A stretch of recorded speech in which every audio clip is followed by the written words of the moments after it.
computer. Ecco qua, faccio partire la registrazione e quindi partiamo subito, invertiamo i punti, partiamo col terzo punto, che praticamente è un aggiornamento sul progetto di avanzamento lavori dell'area ex per fosfati, che è una richiesta del gruppo Civici e Democratici. C'è anche l'ingegner Bonora collegato, quindi io darei subito la parola al signor Sindaco, che mi ha chiesto la parola immediatamente, poi all'ingegner Bonora. Signor Sindaco. Sì, buonasera a tutti. Allora, grazie di aver anticipato il punto. Parleremo della perfosfati. Questa è a seguito di un'interrogazione del gruppo consigliare. Ovviamente avevano chiesto anche di poter discuterne in commissione e quindi pensavamo fosse corretto discuterne prima del Consiglio Comunale e poi andare alla lettura dell'interrogazione nel Consiglio stesso. Questo per approfondire insieme e quindi togliere qualche dubbio se c'è, e quindi siamo a disposizione io e anche il dirigente. Facendo riferimento, quindi partiamo dal riferimento dell'interrogazione e io risponderei punto per punto, magari mi fermo, lo leggo perché così diventa anche più facile per voi capire tutto, perché certe volte è abbastanza tecnico, e magari mi fermo per dare anche delle piccole delucidazioni nel merito. Dopo ovviamente alla fine di tutte quante le domande siamo qui per rispondere ulteriormente, e anche ovviamente l'ingegnere se ci sono dei dati tecnici da poter discuterne. La prima domanda era: qual è lo stato di avanzamento dei lavori attualmente in corso e che opere sono state realizzate? Questo è un intervento che ha avuto concreto e definitivo avvio con la consegna dei lavori. In lavori pubblici si chiama consegna dei lavori, non inizio lavori, ed è intervenuta in data 29 aprile 2020. Al momento dei lavori, ovviamente, senza ovviamente, risulta regolare, in linea col cronoprogramma, ma adesso andiamo nel merito delle richieste. Qual è lo stato di avanzamento lavori attualmente in corso e che opere sono state realizzate? Allo stato attuale è in corso di approvazione e liquidazione il secondo stato avanzamento dei lavori eseguiti e contabilizzati a tutto il 26/1/2021 per un importo complessivo di avanzamento lavori corrispondente a 1.065.818,24 su un importo complessivo a base contrattualizzato, non a base d'area, contrattualizzato di 2.606.229. Quindi lo stato di avanzamento lavori già contabilizzato è meno della metà. Le opere sino ad ora realizzate, contabilizzate e concluse in sintesi sono: demolizione interne e relativi smaltimenti, ripassatura del tetto, idrolavaggio delle superfici, rimozioni delle porzioni di calcestruzzo ammalorate, mentre sono in esecuzione il trattamento dei ferri di armatura e ricostruzione volumetrica, e a seguire l'applicazione del trattamento inibitore della corrosione e l'esecuzione dei diaframmi e capping. Il termine per l'esecuzione dei lavori previsti in contratto è fissato per il 28 aprile 2021, quindi poco meno di un mese. Per andare più un po' sul dettaglio, ovviamente c'erano delle parti di calcestruzzo che dovevano essere demolite perché non più consistenti. Doveva essere fatto, e lo stiamo facendo, questo trattamento anticorrosione, e poi, come previsto dal progetto iniziale, una esecuzione di diaframmi nell'intorno del fabbricato del capannone, diaframmi che vanno in profondità fino a 6 metri di profondità, e il capping che protegga questa massa di ceneri di perite che è dappertutto. I tempi di gara definiti, la domanda era la seconda, i tempi di gara definiti dall'appalto sono stati rispettati e quali sono le eventuali motivazioni dei ritardi? Allo stato attuale l'esecuzione dei lavori è in linea con il cronoprogramma previsto dei lavori e dentro i termini contrattuali di durata dei lavori. L'altro giorno, il 23 del 3, quindi non ieri ma l'altro ieri, è arrivata una richiesta di proroga dei tempi contrattuali motivata dal protrarsi dell'emergenza sanitaria in fase di valutazione del RUP. Quindi l'impresa sarà sicuramente in ritardo di qualche settimana, loro lo chiedono, non è detto che gli venga concessa perché dipende dalle motivazioni e dipende da tutta una serie di approfondimenti tecnici. È ovvio che si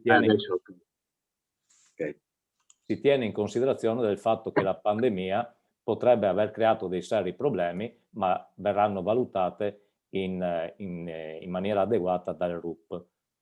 Quali sono gli esiti di eventuali perizie effettuate da un punto di vista statico e sismico? Questa è una domanda a cui non riuscivamo a capirne la motivazione, dopo sentiremo anche voi, ma non ci sono perizie tecniche effettuate da un punto di vista statico e sismico perché non ce n'è bisogno. Quali sono i materiali utilizzati? Allora, utilizzati è semplice perché effettivamente il bando, come diremo anche dopo, è il bando che è stato fatto tantissimi anni fa e poi è stato ripreso dal contratto, dal bando vero e proprio dal contratto. Quindi ripassatura del tetto, guaina bituminosa in corrispondenza dei compluvi e coppi sostitutivi di quelli ammalorati, idrolavaggio delle superfici con acqua ad alta pressione, trattamento dei ferri di armatura con prodotti a base di additivi, resine ed antiossidanti adatto per la protezione dei ferri d'armatura nei cicli di recupero del calcestruzzo. Poi c'è la ricostruzione volumetrica, e per volumetrica significa ricostruire il calcestruzzo dove non c'è più o dove lo abbiamo demolito perché proprio è poco consistente, con malte a ritiro compensato per il risanamento del calcestruzzo e per l'ancoraggio sulle strutture metalliche. Altra domanda, da notizie di stampa si apprende che la sistemazione del tetto non è compresa nelle risorse attualmente disponibili a scapito di lavori più urgenti nella struttura. Quali sono questi lavori più urgenti e fondamentali rispetto alla sistemazione della copertura? A seguito dell'avvio delle lavorazioni e della puntuale verifica delle condizioni del manto di copertura, è riscontrato un generale buono stato di conservazione dello stesso e quindi è stato optato per la sola ripassatura totale della copertura con sostituzione di tutte le tegole danneggiate e o non idonee in luogo delle lavorazioni previste a progetto nuovo manto e impermeabilizzazione, con conseguente risparmio di risorse da poter destinare a futuri imprevisti interventi necessari. Questo è in linea con la dottrina del restauro, e cioè andando sopra una copertura di queste altezze si sono resi conto che effettivamente non serviva togliere e cambiare tutto, ma è giusta e corretta la procedura di mantenere il più possibile i materiali originali se strutturalmente efficaci ed efficienti. A tal fine si evidenzia che la sola emergenza sanitaria in atto ha comportato un aumento dei costi per la gestione della stessa nell'ambito di cantiere, costi Covid, costi non previsti e per i quali non è previsto dal bando periferie l'utilizzo delle economie da ribassi di gara, economie che non risultano più nelle disponibilità. Questo è un passaggio importante perché dobbiamo capire che quando facciamo nel bando era previsto la diminuzione proprio per le economie stabilite dall'impresa non sono più recuperabili ma sono assorbite, uso un termine improprio ma che comprensibile, assorbite dal Ministero. L'aumento di costi Covid è stato fronteggiato attingendo alle economie derivanti dalla variazione delle lavorazioni relative alla copertura. Nella primavera dello scorso anno il RUP, avendo colto la presenza di alcune lavorazioni che si sarebbero rese necessarie per dare migliore funzionalità all'opera, ha chiesto alla direzione lavori una proiezione dei costi in base all'andamento di cantiere ed a seguito di tali conclusioni ha autorizzato il cambio di lavorazione in parola sul manto di copertura nelle more della definizione di una modifica contrattuale e quindi proprio in attesa di una variante in corso d'opera. Altra domanda, tenuto conto dello stralcio attuale che comunque non consente l'utilizzo del bene, si chiede se questo sia coerente con le norme e la disciplina del bando periferie. Anche questa è una domanda un po' difficile perché dovreste saperlo, ma lo ricordiamo lo stesso, che il progetto definitivo trasmesso ai fini della partecipazione al bando periferie e relativo alla successiva assegnazione del contributo prevedeva i medesimi interventi che sono stati posti a base di gara con il progetto esecutivo per l'affidamento dell'appalto. Quindi dal primo progetto, che poi conoscete tutta la storia, che poi la soprintendenza aveva messo quel vincolo e poi da questo l'amministrazione successiva ha costruito questo bando, ma senza cambiare nessuna delle lavorazioni previste. Come è stato speso il contributo statale fino ad oggi e quali sono stati i lavori eseguiti?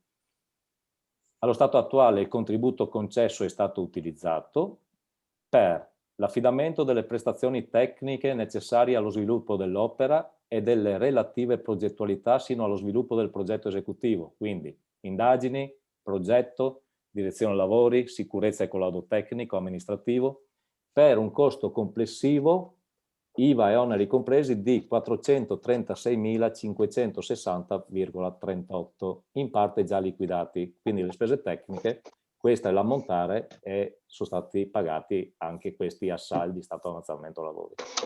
Per affidamenti relativi le esecuzioni dei lavori alla ditta principali per complessivi 2.866.852,82 IVA compresa, questi sono in parte già liquidati, quindi l'ammontare complessivo contrattualizzato è di 2.866.000.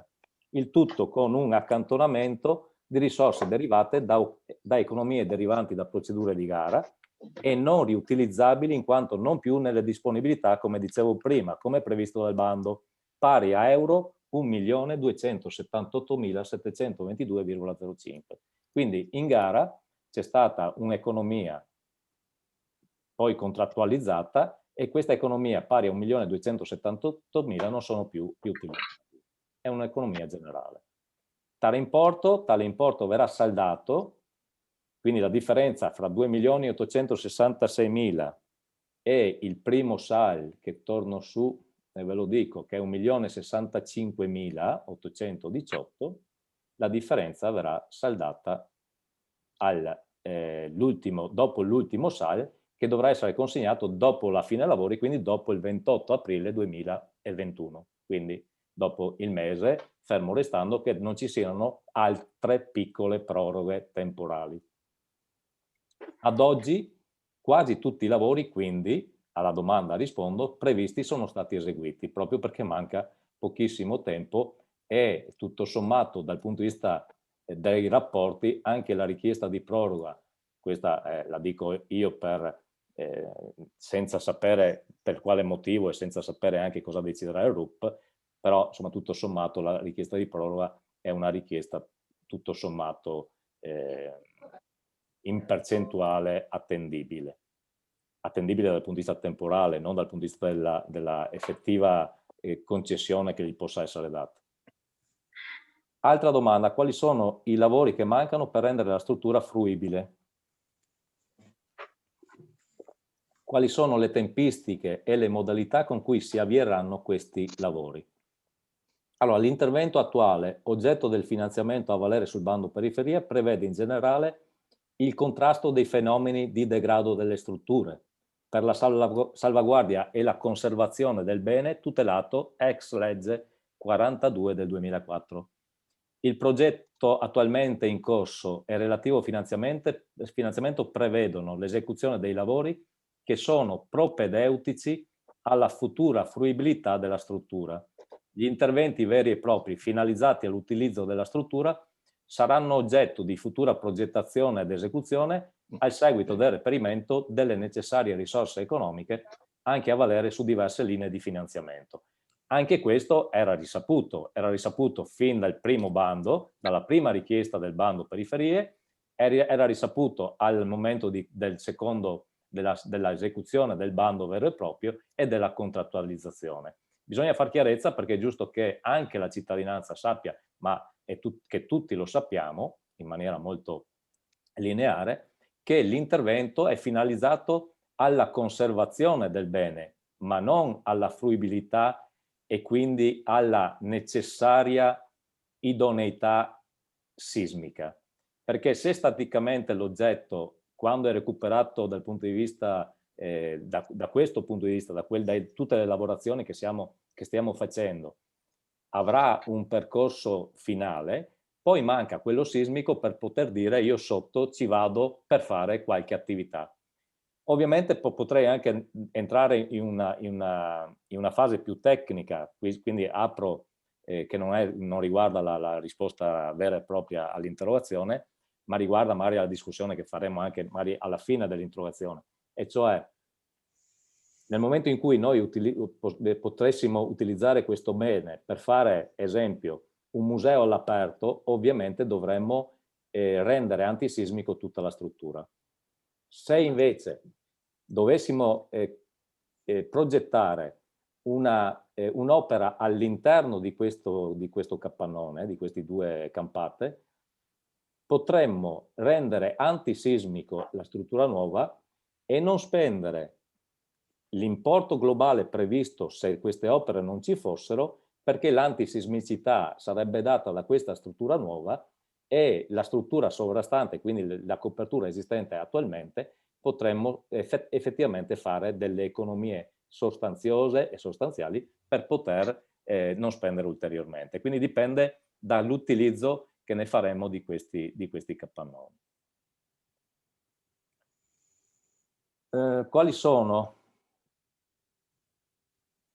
Qual è la quantificazione delle risorse che mancano al completamento del progetto? Considerato l'andamento dei lavori e le risultanze degli atti contabili, oltre che dell'avanzamento delle lavorazioni sin qui svolte, al momento non risulta evidenza di ulteriori risorse necessarie per il completamento del progetto avviato, rispetto a quanto disponibile in quadro economico approvato. Quindi, rispetto al contratto, rispetto ai tempi, rispetto alle lavorazioni eseguite, rispetto alle decisioni prese, non ci sono evidenze in questo senso. Quindi entro un mese o 2 mesi o poco più avremo la fine dei lavori, dopo la decisione del RUP in merito all'istanza fatta 2 giorni fa dall'impresa, avremo lavorazioni fatte e svolte nella sua completezza senza nessuna novità. Ultima domanda: è confermata la vendita dell'area destinata a parcheggio prospiciente a via Stadio, alla luce dei parcheggi necessari all'area ma anche al centro storico e in considerazione delle premesse fatte, l'amministrazione non ritiene di modificare il piano di alienazioni stralciando dallo stesso l'area dei parcheggi della Perfosfati attualmente inserita? Allora, questo dipende ovviamente dal progetto generale che avrà la Perfosfati. La Perfosfati è stata oggetto di progetti bellissimi, anche molto dettagliati o poco dettagliati negli ultimi 20 anni. Io l'altra mattina, andando in bagno nei servizi del piano terra della villa comunale, mi sono scontrato con un bellissimo plastico del professor Polesello, che è stato anche mio docente nella prima composizione architettonica, ed era un progetto che prevedeva un bellissimo elemento ad L che creava una bellissima piazza, aveva degli elementi, delle cubature poi un po' sparse, un ponte che univa l'area della Perfosfati con l'area dell'agraria, arrivava fino all'agraria, poi mettendo un elemento di cerniera. È anche un bel progetto, se ci riuscite, se passate andate a vederlo, perché è anche un bel ricordo fatto penso negli anni, fine anni 80, inizio anni 90. E quindi tutti questi interventi che sviluppano grandi volumetrie nella Perfosfati e che poi ci siamo resi conto, ed è evidente, che realizzare grandi superfici significa esportare grandi volumetrie di ceneri di pirite in Germania che costano tantissimo e che renderebbe effettivamente improponibile dal punto di vista, non sostenibile dal punto di vista economico. Dall'altra, questa area necessita di grandi superfici per qualsiasi volumetria noi realizzeremo, e quindi stralciare, rispondo, non è possibile stralciare l'area della Perfosfati, il parcheggio prospiciente, perché potrebbe essere un ulteriore aggravio che vedrebbe un'area già penalizzata dalla presenza delle ceneri di pirite diventare un'area economicamente non appetibile per mancanza di superficie da destinare a parcheggi. Si può fare anche un intervento di dire stralciamo e realizziamo un ulteriore parcheggio, se ce ne fosse la necessità per il centro storico di Portogruaro. Però anche questo, analizzando il piano degli interventi, analizzando i parcheggi che sono in essere vicini al centro storico, faccio menzione quelli vicini a quest'area che sono stati realizzati sul retro davanti al parcheggio delle autocorriere, e che sono di enorme portata, hanno un'elevata capienza. Anche l'intervento, il possibile parcheggio in via Valle, che è stato inserito tantissimi anni fa, sono in linea e adeguati con le previsioni urbanistiche del piano degli interventi. Quindi stralciarlo per fare un altro parcheggio quando ce ne sono già dal punto di vista numerico sufficienti e per mettere in difficoltà effettivamente l'acquirente, il possibile acquirente della Perfosfatti o il possibile intervento comunque anche pubblico nella Perfosfatti per realizzare ulteriori parcheggi, questo renderebbe difficile la scelta. Piuttosto manca, per allacciarmi ai parcheggi, una giusta segnaletica e comunicazione per rendere maggiormente fruibili i parcheggi che sono sul retro, cioè tutti quei parcheggi della stazione dei treni che ci sono per chi va alla stazione dei treni, ma effettivamente sono poco percepiti dalla cittadinanza per poter essere utilizzati e in 3 minuti raggiungere attraverso il parco il centro storico. Questo per quanto riguarda l'interrogazione. Quindi da questo punto di vista spero di essere stato chiaro, ma se non lo sono stato c'è anche l'ingegner Bonora che può rispondere alle parti tecniche, sicuramente più di me perché ha seguito come RUP la direzione lavori e l'impresa. Poi ci sarebbe il tema più generale di cosa potremmo pensare nei prossimi anni avendo recuperato il bene dal punto di vista conservativo. Qui si apre tutta una panoramica, noi pensiamo che la Perfosfatti effettivamente abbia una possibile soluzione se si percorrono tante strade contemporaneamente, perché così non è una novità, è stata presa in considerazione anche dalle passate amministrazioni, quindi il fatto di poterlo mettere in vendita per capire se c'è appeal dal punto di vista dei privati su un'idea generale di quello che si vuol fare, e quindi il privato potrebbe effettivamente proporre qualsiasi destinazione, oppure cercare noi di dare, lo faremo sicuramente nelle varie sedi, di dare una idea di sviluppo di questa grande cerniera che è l'area Perfosfatti, per poi cercare effettivamente o il privato o addirittura la strada pubblica. Io ho fatto diversi interventi ultimamente nella conferenza dei sindaci all'interno dell'IPA, e all'interno dell'IPA stiamo predisponendo, e andrà in porto entro 3 mesi, dei progetti di fattibilità proprio su pochi progetti dei 22 comuni. Tra questi pochi progetti ci sarà sicuramente ancora la Perfosfatti, e su questo l'idea è di portare a soluzione un progetto che non sviluppi la sua volumetria in superficie, ma la sviluppi in verticale con poca superficie, rispondendo a 2 temi principali. Uno è quello della mancanza di parcheggi esterni. Secondo, perché eventuali parcheggi interni di una volumetria in superficie si trasformerebbe in necessità di scavi, e la necessità di scavi vorrebbe dire trovare la cenere di pirite per grandi profondità, con tutti i costi inerenti, perché dovremmo portarla nelle discariche tedesche, con i costi che sappiamo, perché sono stati fatti dei bellissimi approfonditi studi per quanto riguarda il costo generale.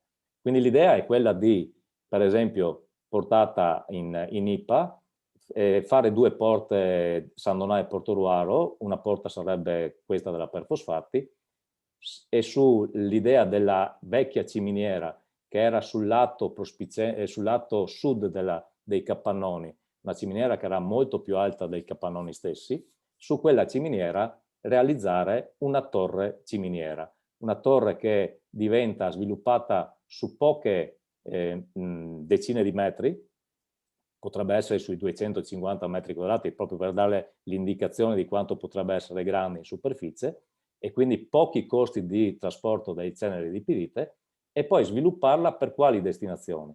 Destinazioni di start-up per i giovani, quindi quei giovani che vogliono creare delle attività a costo zero fino a una certa età, una sede che potrebbe essere anche dei comuni del mandamento, perché i progetti IPA vengono considerati maggiormente se hanno una valenza di area più che una valenza comunale, e quindi cerchiamo anche di sviluppare in quel senso la progettazione. E poi potrebbe essere anche quelle attività o quelle aree di servizio per enti, e faccio un esempio, come l'abbiamo sempre detto, di riportare anche il giudice di pace, e quindi un piano per il giudice di pace, come potrebbe essere ovviamente anche, ripeto, per i comuni, e per, arrivando in sommità, per fare anche una zona di visione con attività commerciali come potrebbero essere ricavate nel piano terra e nel piano primo. L'altezza potrebbe essere quanto l'altezza della vecchia ciminiera, proprio per ricavarne un simbolo. All'interno del capannone invece sviluppare un auditorium per giovani, in cui può essere, di questo auditorium potrebbe essere collegato, chiuso o aperto che sia, perché siamo a livello di adesso di prefattibilità, per cui dopo, quando vengono scelti i progetti, ci sarà un approfondimento ulteriore, un auditorium che fa delle attività collegate con la Fondazione Santa Cecilia, quindi musicale per le musiche che ha la Fondazione, ma anche un auditorium per le attività proprio giovanili, quindi musica leggera o convegni o proprio delle manifestazioni che vengono sposate dalla giovane cittadinanza. All'interno dell'altro capannone della seconda campata potrebbe essere utilizzata come piattaforma intermodale, e quindi una piattaforma in cui c'è l'inserimento di quello scambio per il turismo e per la cultura, che deve essere incentivato nella nostra città, per portare biciclette elettriche, piccoli motorini elettrici, e quindi effettivamente il turista o comunque le persone di città vicine o di regioni vicine potrebbero sfruttare questa cerniera per poter posizionare la macchina e poi utilizzare questi nuovi mezzi per andare a visitare gli ambienti e i beni più significativi. Questo è un percorso con l'IPA, però non preclude il percorso della possibilità di poterla vendere, questa idea o altre idee, ai privati. E quindi non c'è una scelta univoca, devono esserci, ripeto, tante strade, ma come lo è sempre stato, perché l'area per fosfati è un'area difficile per tante questioni che abbiamo sottolineato, e tante questioni, tanti problemi che sono sempre stati alla luce degli anni. Io mi fermerei, disponibile per altre domande o per ulteriori approfondimenti. Grazie. Grazie signor Sindaco, grazie. Prego, c'è qualche domanda, qualche richiesta? C'è anche l'ingegnere Bonora, se avete qualcosa da dire, da sapere in più. Presidente, posso intervenire? Prego, prego, prego. Grazie. Prego. Allora, signor Sindaco, l'abbiamo ascoltata. Rimangono però sempre alcuni interrogativi, che sono questi. Parto dall'appalto, dalla gara di appalto, e parto anche dal ribasso che all'epoca c'è stato. Il 33% sulla gara. che è stato definito, tra l'altro, dalla stessa amministrazione dell'epoca una potenziale anomalia dell'offerta presentata. Poi dopo è stata verificata la congruità, ma al di là della congruità il ribasso d'asta è stato notevole. Perché parto da questo punto? Perché una domanda che dalle cose che lei ha detto si evince che non è stato, se non sbaglio, mi corregga, i lavori per rendere sicuro dal punto di vista sismico l'intera struttura, a quanto ho capito, non sono stati realizzati. Allora mi chiedo, non essendo dal punto di vista sismico quell'area al momento utilizzabile, come mai, visto che noi non abbiamo alla fine utilizzato dei quasi 5 milioni che erano nella disponibilità del comune col bando periferia, il 1,2 milioni, 1,3 milioni che di fatti rimangono nella disponibilità dello Stato. Con quelle risorse non si potevano fare i lavori per rendere dal punto di vista sismico i due capannoni, metterli in sicurezza? Questa è una domanda che le pongo ulteriormente, perché il bando delle periferie prevedeva la fruibilità alla fine dell'intervento di riqualificazione, la fruibilità anche dei capannoni, e a quanto mi risulta al momento la fruibilità dei capannoni non è possibile, proprio perché non si è intervenuti sulla sicurezza sismica dell'intero manufatto. Anche perché le cose che lei ha detto e lei ha spiegate bene nell'ultimo passaggio di idee per utilizzare questa struttura, possono essercene tante. Sicuramente penso che quando sarà arrivato il momento bisognerà fare un dibattito, un confronto per capire qual è la soluzione migliore, quali possono essere gli utilizzi migliori per questa importante struttura, visto che viene considerato da tutti come uno dei progetti che possono rilanciare anche la nostra città.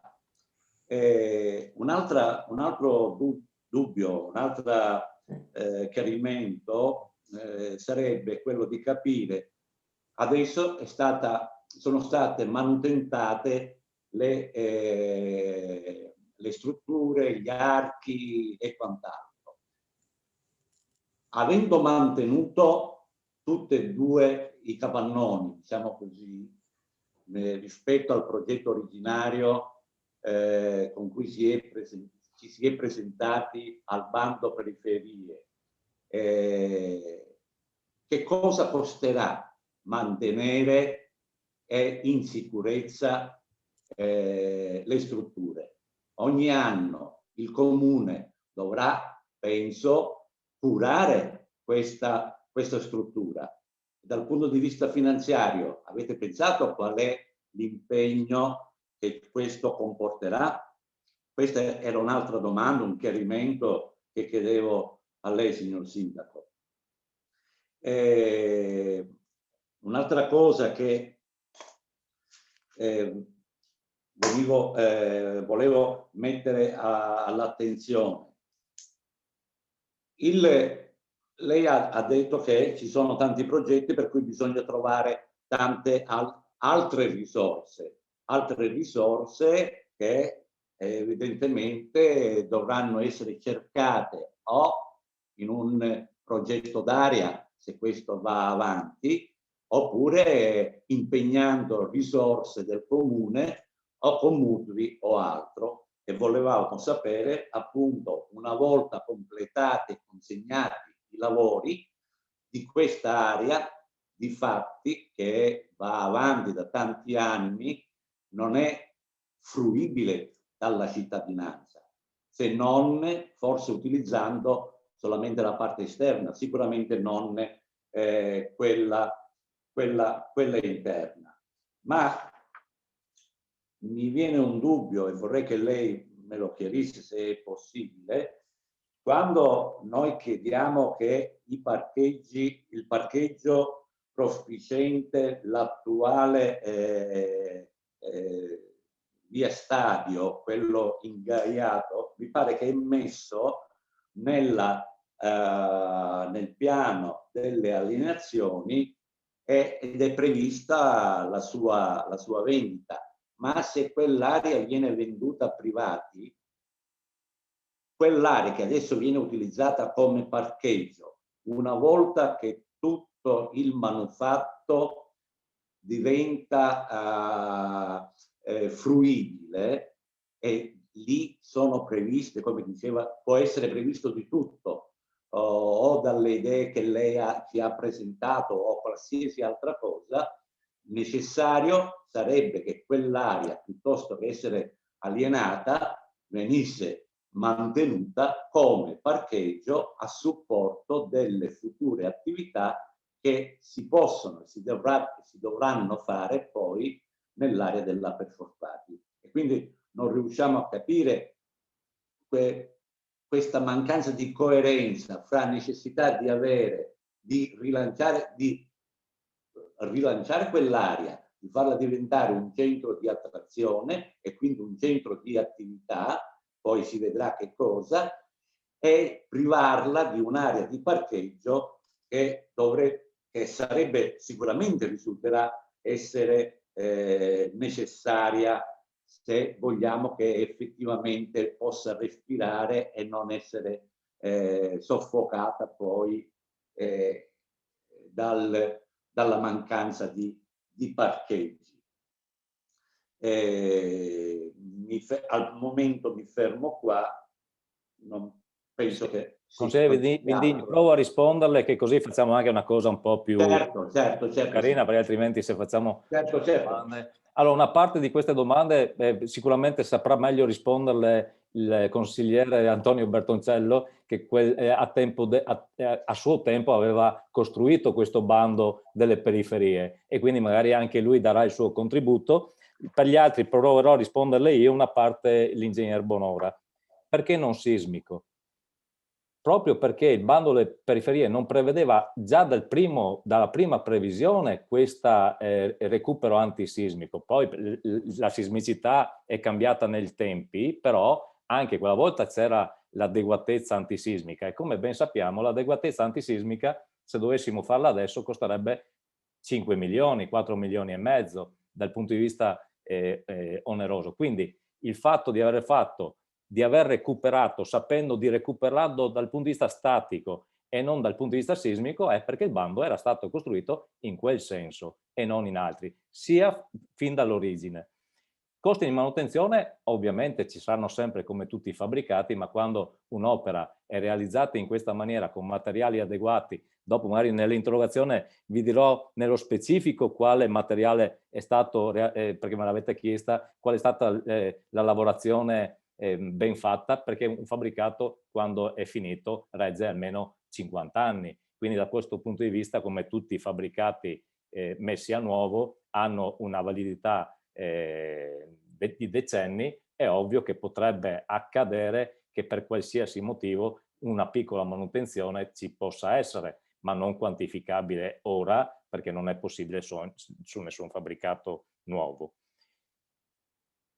Di che cosa si farà perché adesso non fruibile? Certo, adesso proprio perché il bando era stato costruito per recupero statico, non può essere usufruibile se non facciamo altri interventi sui capannoni stessi. Questo lo si sapeva e lo si sa. Discorso diverso è per il parcheggio. Noi, come dice lei, non siamo coerenti. Noi siamo coerenti, perché proprio dicendo che qualsiasi intervento che faremo o che si possa fare all'interno dell'area per fosfati, che lo faccia il privato o che lo faccia il pubblico, c'è necessità di superficie per standard a parcheggi, altrimenti se non c'è area nessuno farebbe niente. Un conto è realizzare l'ospedale, fare un intervento dell'ospedale e senza area a parcheggio, o meglio, sfruttare tutta l'area che abbiamo nell'ospedale vecchio, e quindi l'ha fatto la multinazionale, adibirla a parcheggio e dove non si può, ma proprio per l'appetibilità, monetizzare i parcheggi. Su questo intervento, che la volumetria è ancora maggiore, realizzare parcheggi e monetizzarli sarebbe improponibile, perché lei capisce bene che già dovremmo, è incisivo, è vincolante portare la Cenerpirita in Germania. Se ci mettiamo anche il fatto di monetizzare i parcheggi, a 6.000 euro a parcheggio diventa disastroso. E quindi noi siamo coerenti, diciamo, quell'area lì davanti non la stralciamo e non ne facciamo un'area comunale adesso, non vendendola, perché potrebbe essere appetibile, ovviamente per parcheggio, perché il parcheggio non lo si fa davanti al capannone che è già realizzato. Qualsiasi intervento utilizzerebbe quest'area per parcheggio, ovviamente non c'è altra soluzione. Quindi da questo punto di vista mi sembra di aver risposto quasi a tutto e penso di essere stato chiaro sul fatto che la sismicità non era prevista fin dall'inizio. Questo è, sappiamo che ci sono altri costi, sappiamo che la perfosfati è un'area di dolori e gioia, perché darà tanta gioia quando realizzeremo qualcosa di importante, ma tanti dolori perché effettivamente è vincolata in maniera pesante da tutti questi fatti, sismicità e ceneri di pirita. Prego, Assessore Geronazzo. No, solo per fare alcune precisazioni. Il bando periferia è uscito, mi sembra, non vorrei andare errato, è uscito nel 2015-2016, quindi in quel bando che 2015-2016 2016 credo, 2015, sì, non 2016. 2015-2016 dove era la giunta senatore. Solo per fare alcuni passaggi e rispondere anche al consigliere che mi ha preceduto. Quel progetto che era in corso fatto dall'amministrazione che ha preceduto quella dell'amministrazione senatore, quel progetto non aveva l'avallo della sovrintendenza, però era scaduto. Quando noi lo abbiamo presentato,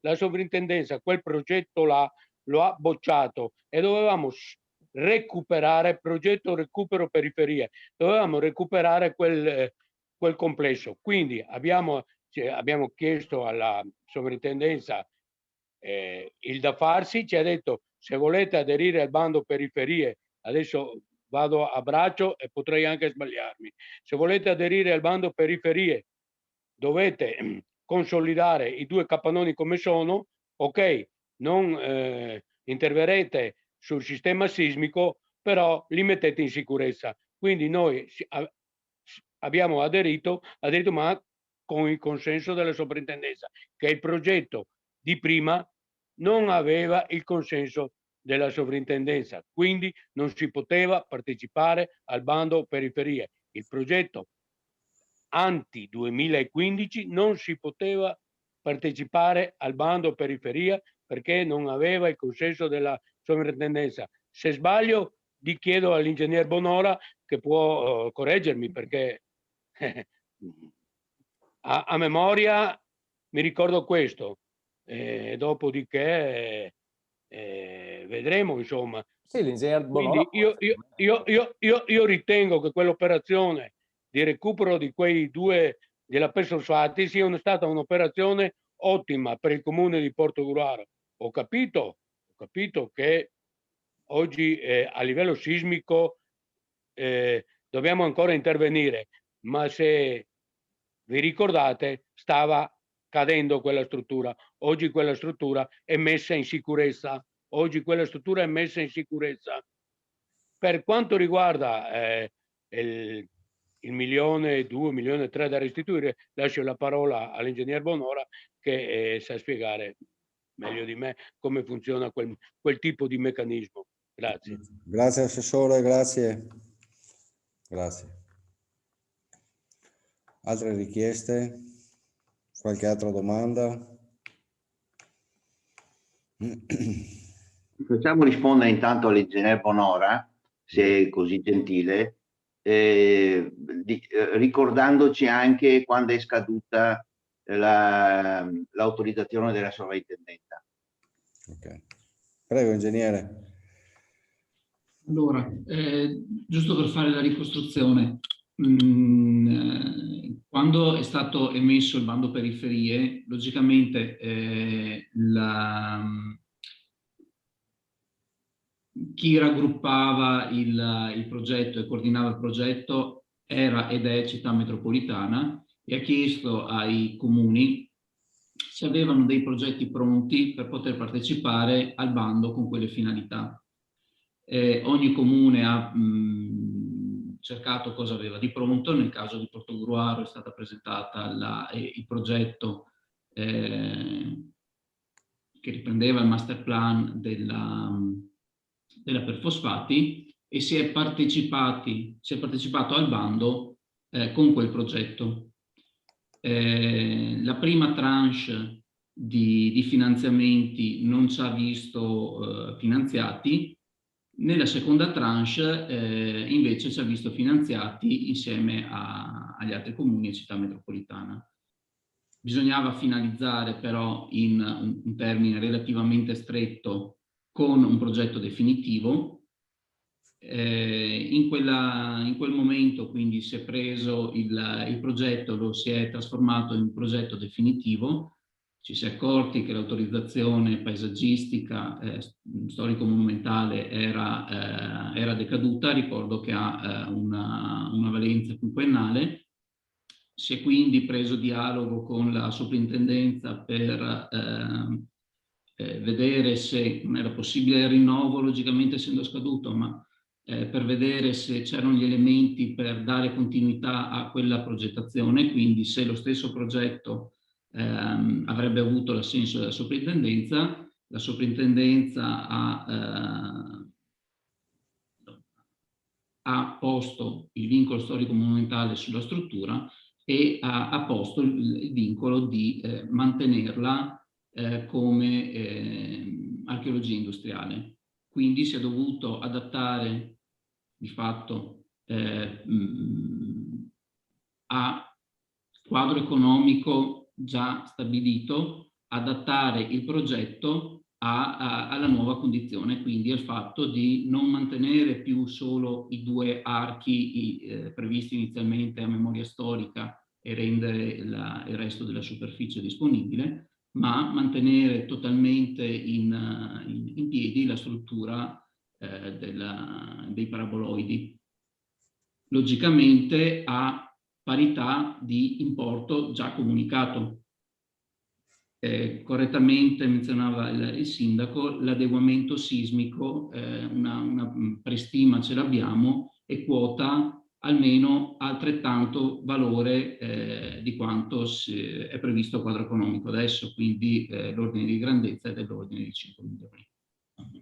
È stata fatta correttamente la scelta di fare un primo step, di bloccare il degrado dell'edificio, che sarebbe comunque dovuto fare, sarebbe stato comunque obbligo di fare, e nella scelta dei materiali progettualmente e anche adesso in fase di direzione lavori si stanno scegliendo dei materiali che siano compatibili con i probabili interventi strutturali che si andranno a fare. Banalmente, il protettivo che si andrà a posizionare sul materiale ricostruito è compatibile con la fibra di carbonio, che attualmente è la migliore tecnologia disponibile per rendere strutturalmente idoneo il calcestruzzo snello come quello dei paraboloidi. Faccio un appunto anche sulla definizione di anomalia, è una definizione tecnica non letterale. si definisce anomala un'offerta quando ha dei parametri di riferimento che scostano rispetto a una media calcolata sempre in sede di gara. Questo giusto per coerenza, quindi l'anomalia viene sbloccata perché in sede di gara si chiede all'impresa di giustificare perché ha presentato quel tipo di offerta e a seguito dei giustificativi l'offerta viene ritenuta congrua. Non so se ho risposto alle domande. Grazie, ingegnere. Ingegnere, così un chiarimento, ma il 33% di ribasso è un ribasso importante o no? Purtroppo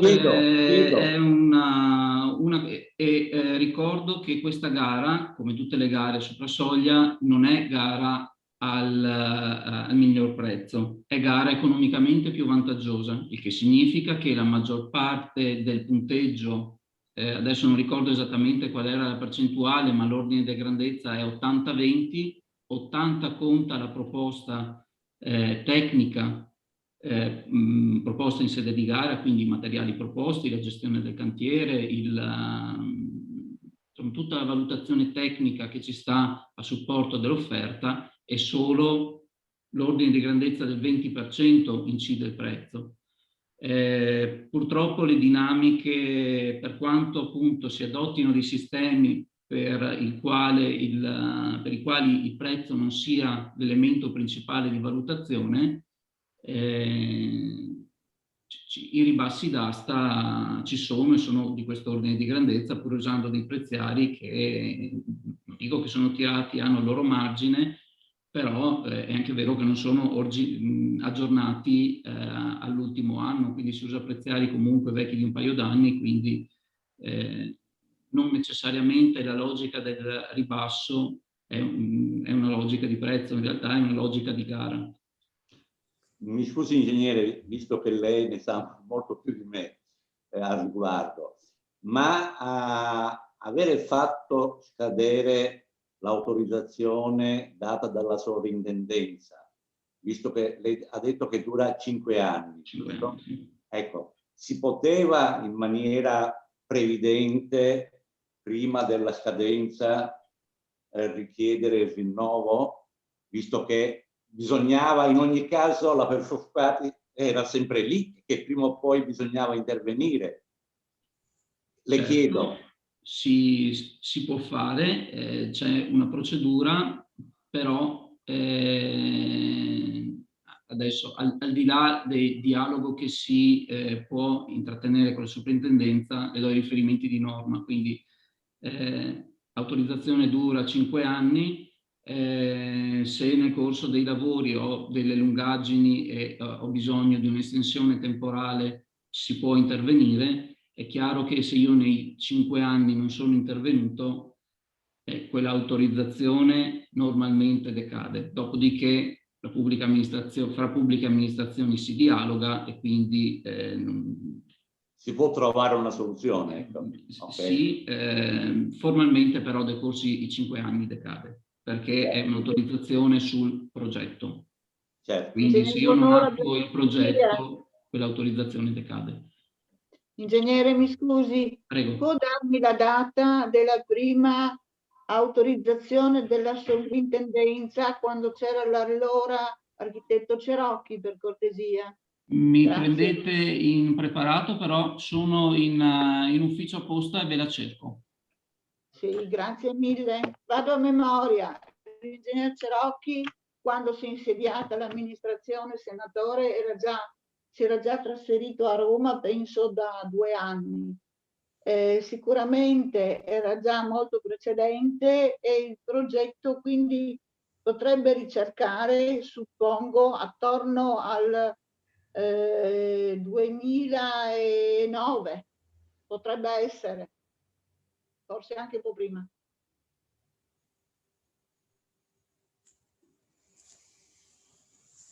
Altre richieste?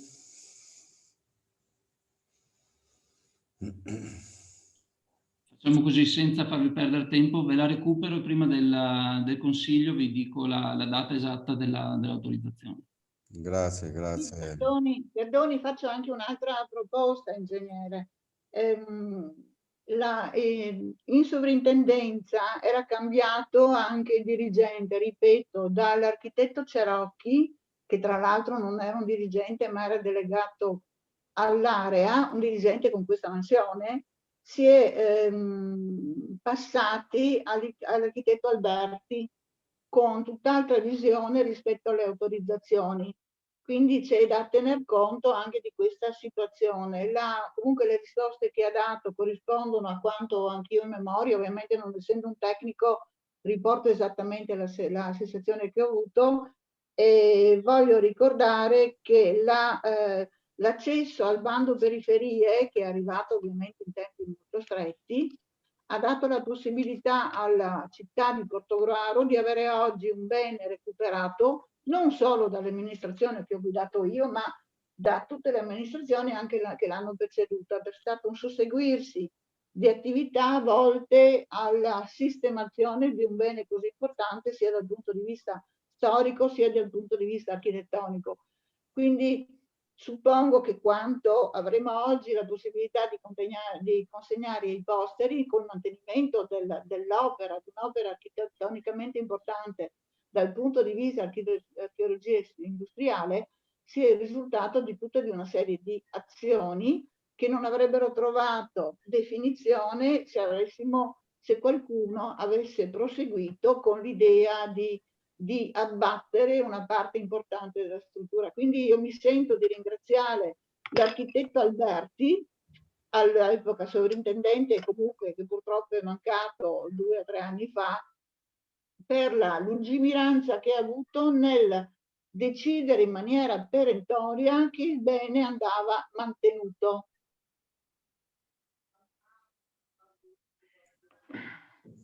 Prego, Posso? Prego Antonio. Allora, io provo, al di là dell'interrogazione e anche delle discussioni che stiamo facendo, vorrei cercare di arrivare poi alla fine del mio ragionamento a fare chiarezza su cosa è avvenuto, come si è proceduto sulla perfosfati. Altrimenti si perde di vista i problemi attuali.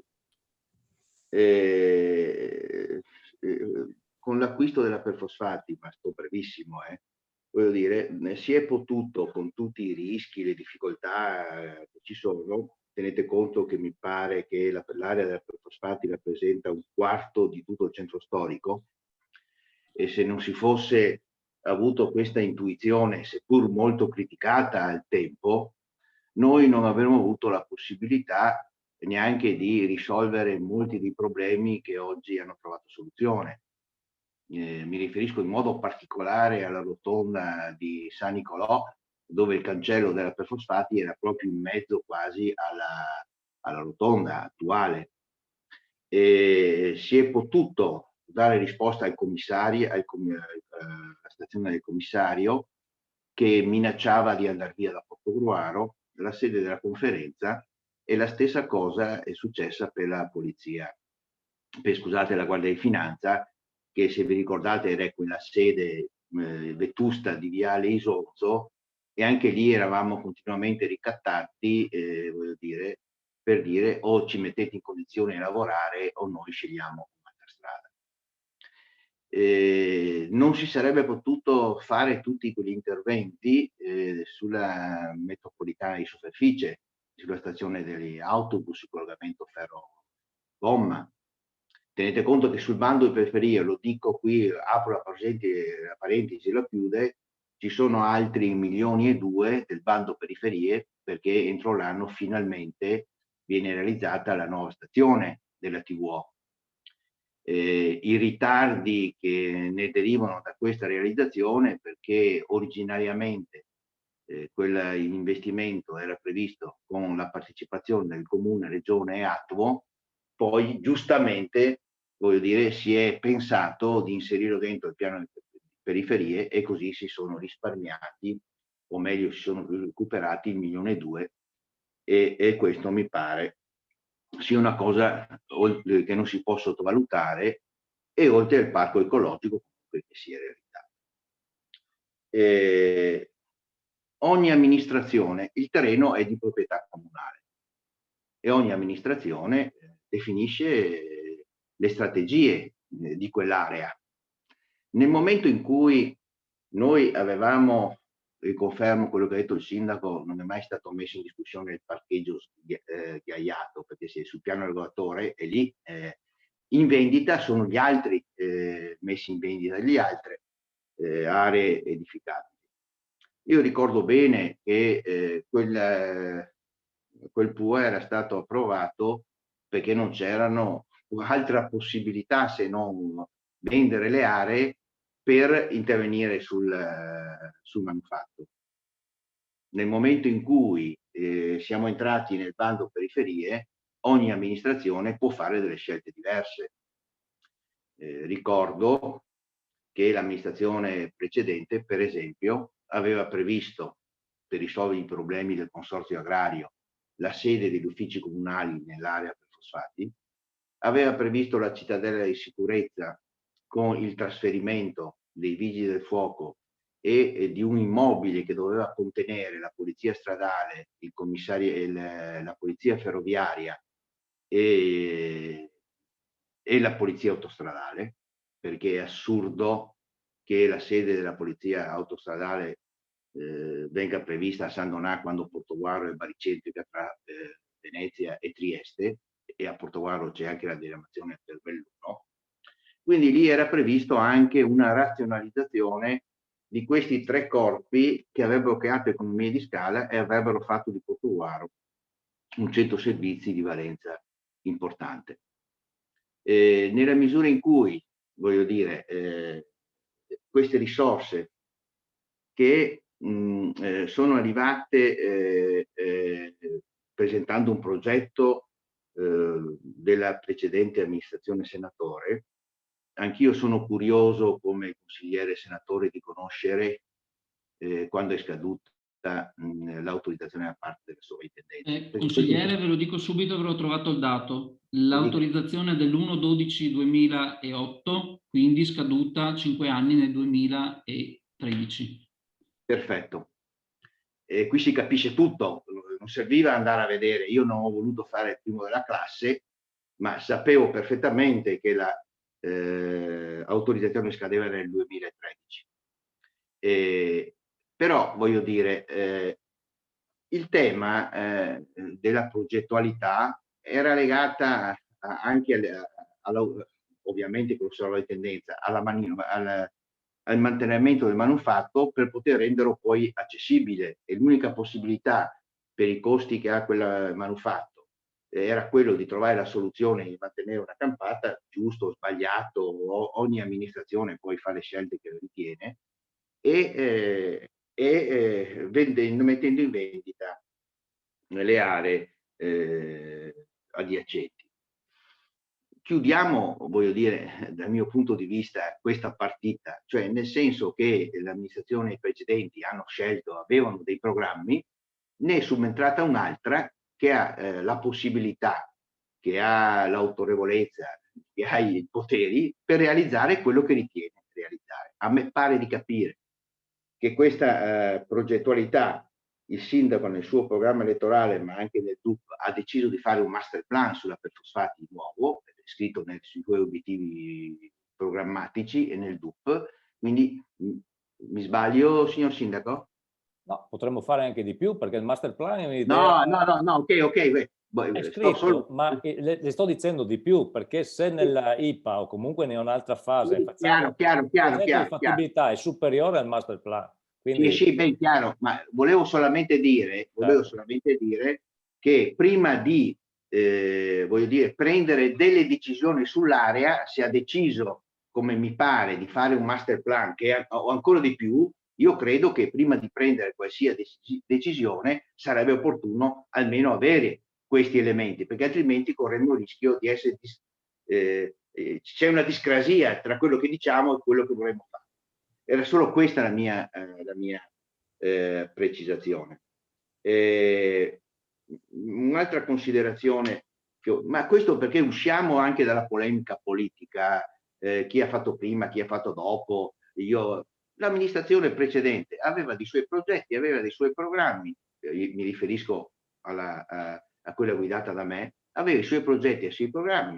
Voglio dire, l'amministrazione successiva ha deciso di fare delle cose, poi valuteremo se bene, male sul piano politico, se era opportuno o non era opportuno.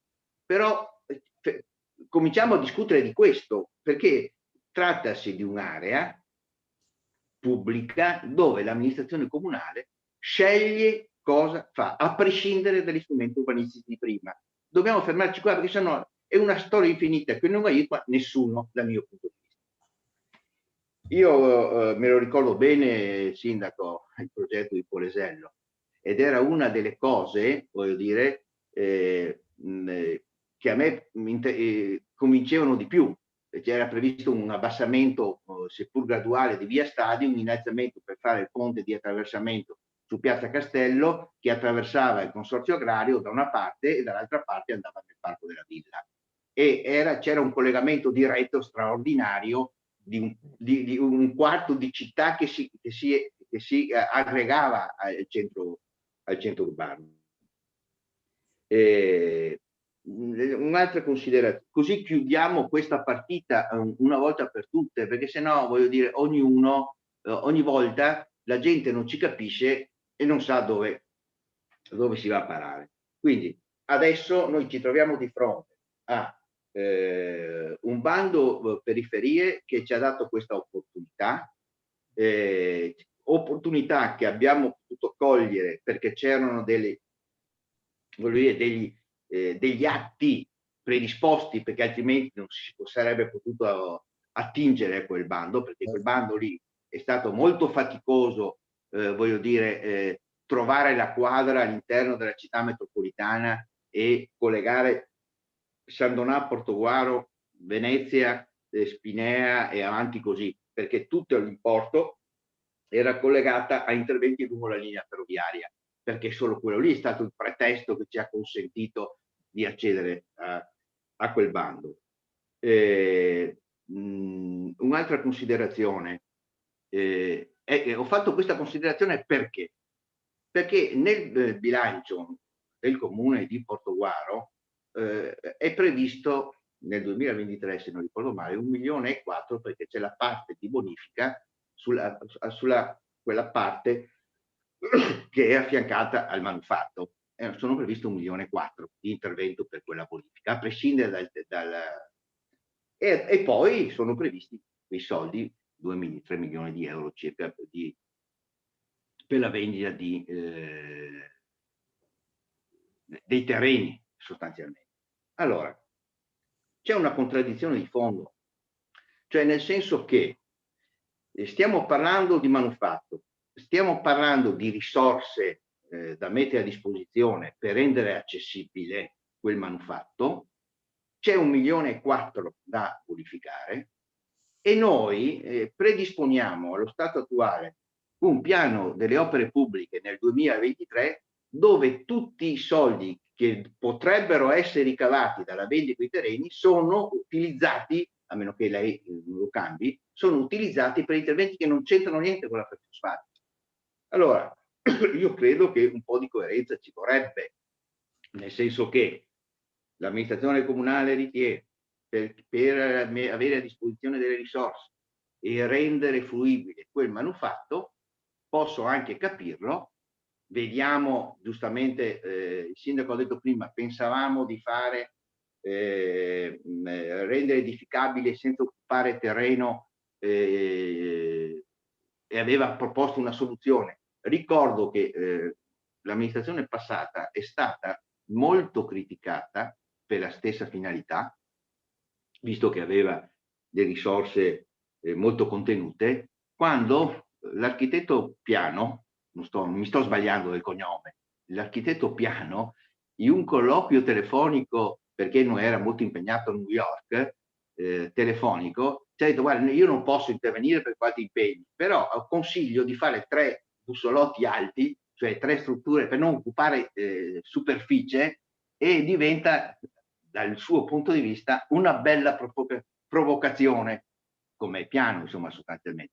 Quindi anche nella precedente amministrazione c'era molta attenzione a non occupare suolo, anche perché adesso c'è una legge che dice prima di occupare suolo utilizzate quello che c'è.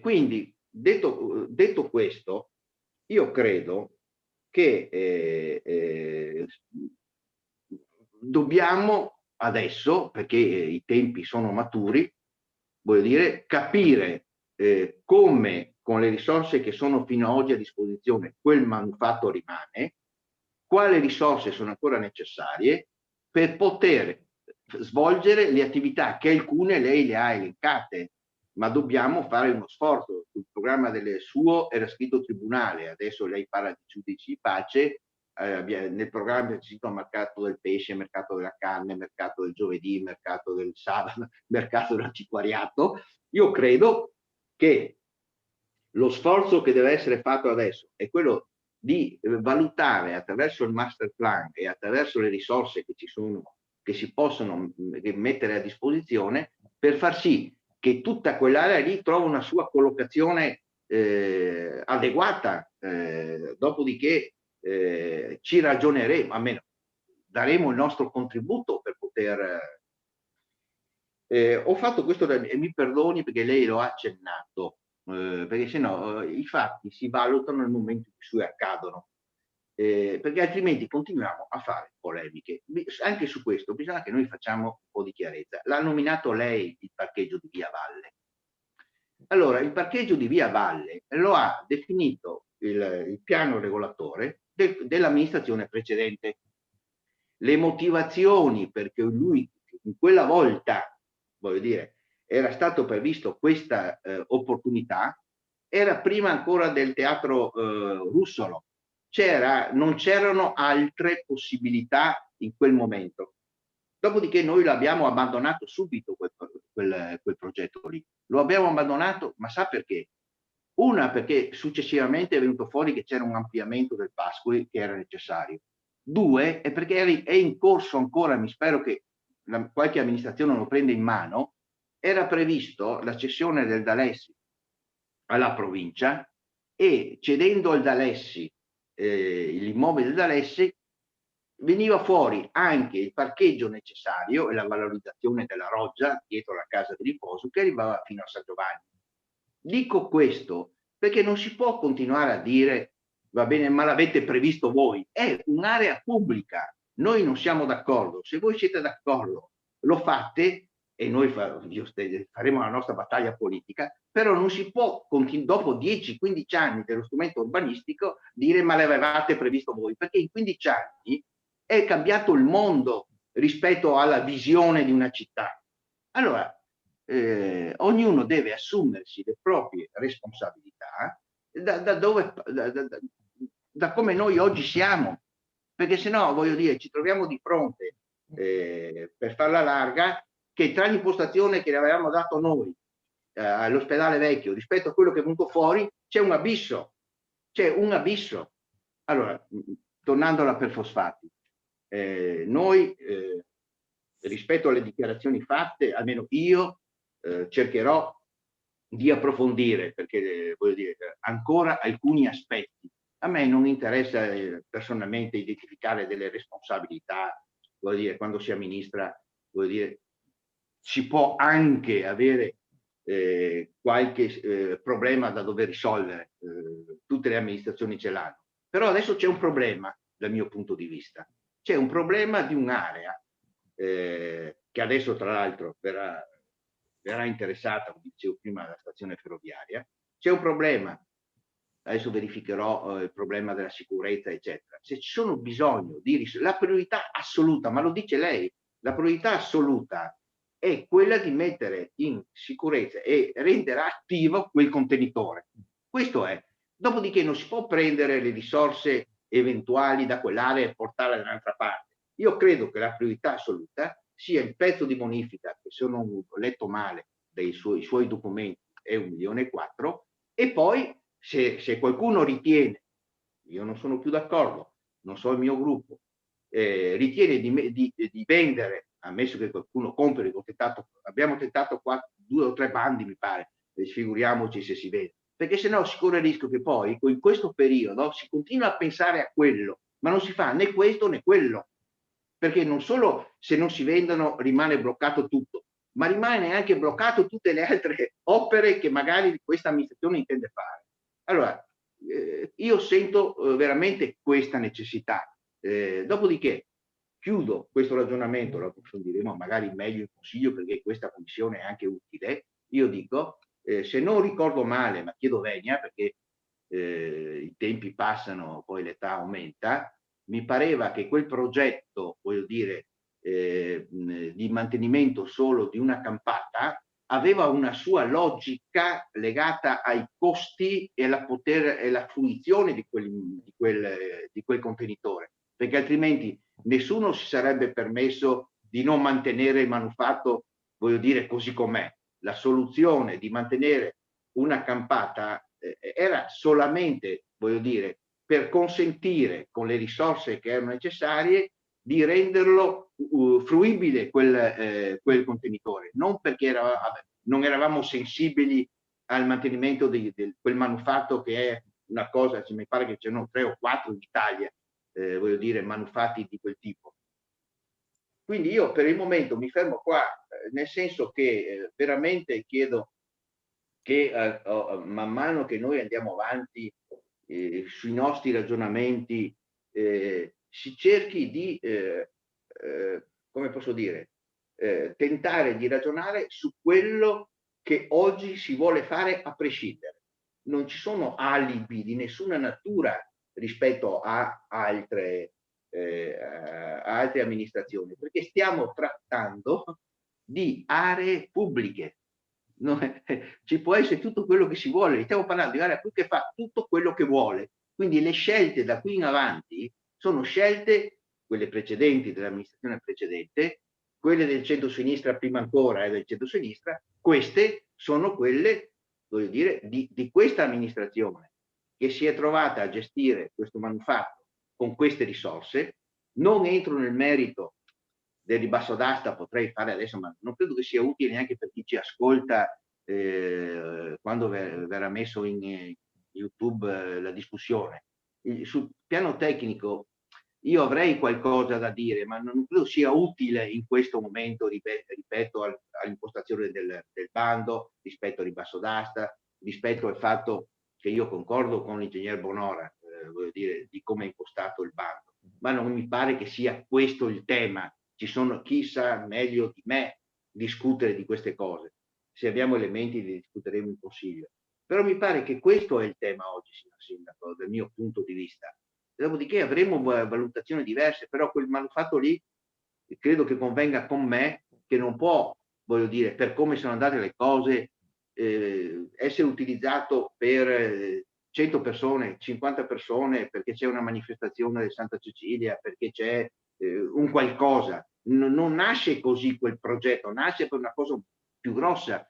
Bisognerà che ci attiviamo per renderlo fruibile, perché questo è il plus che ha la città di Portogruaro, il più grande contenitore per eventi e che può diventare un traino di tutto il Veneto orientale, della provincia di Venezia, ma non solo. Pensiamo alla vicinanza con Friuli, cosa può e alla stazione ferroviaria, cosa può diventare quel contenitore. E secondo me tutte le amministrazioni, a quelle di adesso, non possono non avere come priorità assoluta, assieme, voglio dire, consorzio agrario, voglio dire, scardellato, tante altre cose, per la Pinson.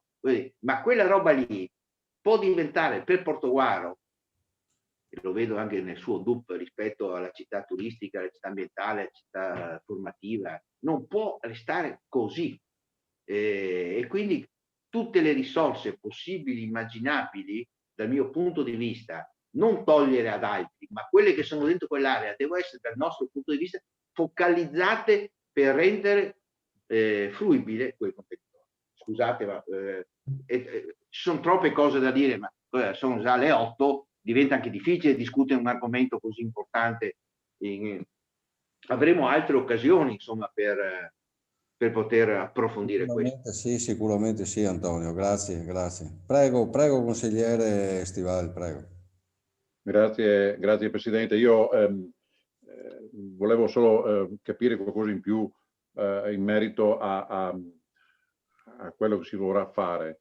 Ringrazio chi ha fatto tutte queste domande su questo argomento, perché ci ha dato la possibilità di dare il giusto tempo a un argomento che è così vasto, che è così grande, che ha delle dimensioni, che ha una storia che risale agli anni 90.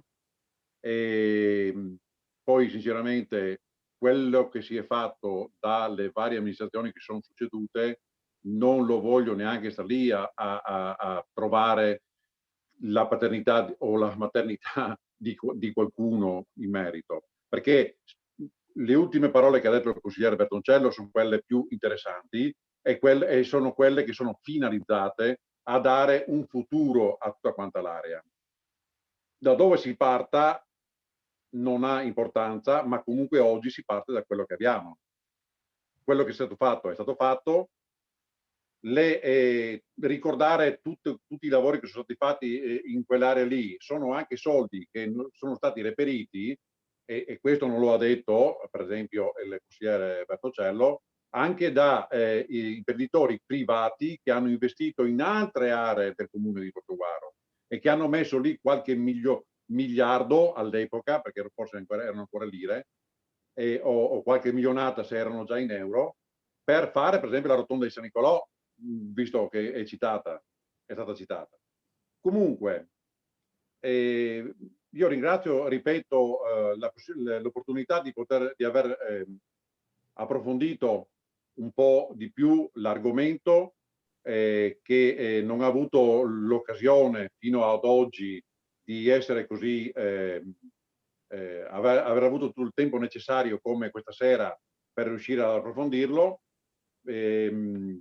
Mi auguro che ovviamente in futuro ci si possa discutere con i tempi necessari e non sempre soltanto di fretta, perché viene fuori all'ultimo minuto che bisogna correre perché c'è un'opportunità. Il discorso delle opportunità, direi sì, però ne parliamo anche prima. Diamoci la possibilità di creare un progetto che sia organico.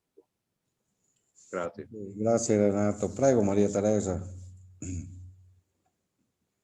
Maria Teresa, prego. Sì, mi sento, sì, scusa, ho riattivato l'audio. Sì, mi sento anch'io di ringraziare i civici democratici per le richieste che hanno presentato, perché mi sembra che da questa commissione siano stati chiariti molti punti che forse in qualche modo venivano anche travisati in alcune situazioni, magari anche sui giornali.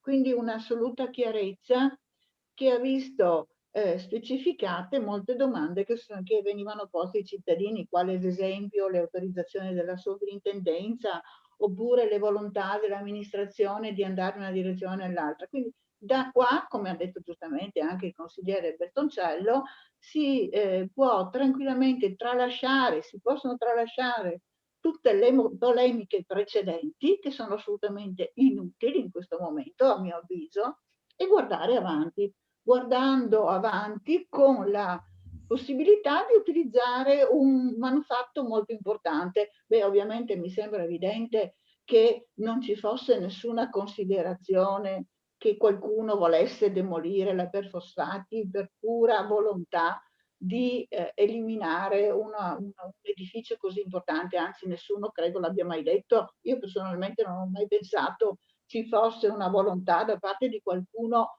di demolire per il gusto di demolire. Ovviamente le situazioni erano quelle, ci mancherebbe anche altro che un pubblico amministratore volesse eliminare qualcosa di così pregevole. Stasera tra l'altro non è neanche mai stato detto e neanche nessuno credo l'abbia mai pensato. Quindi ben venga questa commissione che secondo me ha messo dei punti fermi importantissimi. Il primo punto fermo è che tutto il pregresso lo riteniamo superato.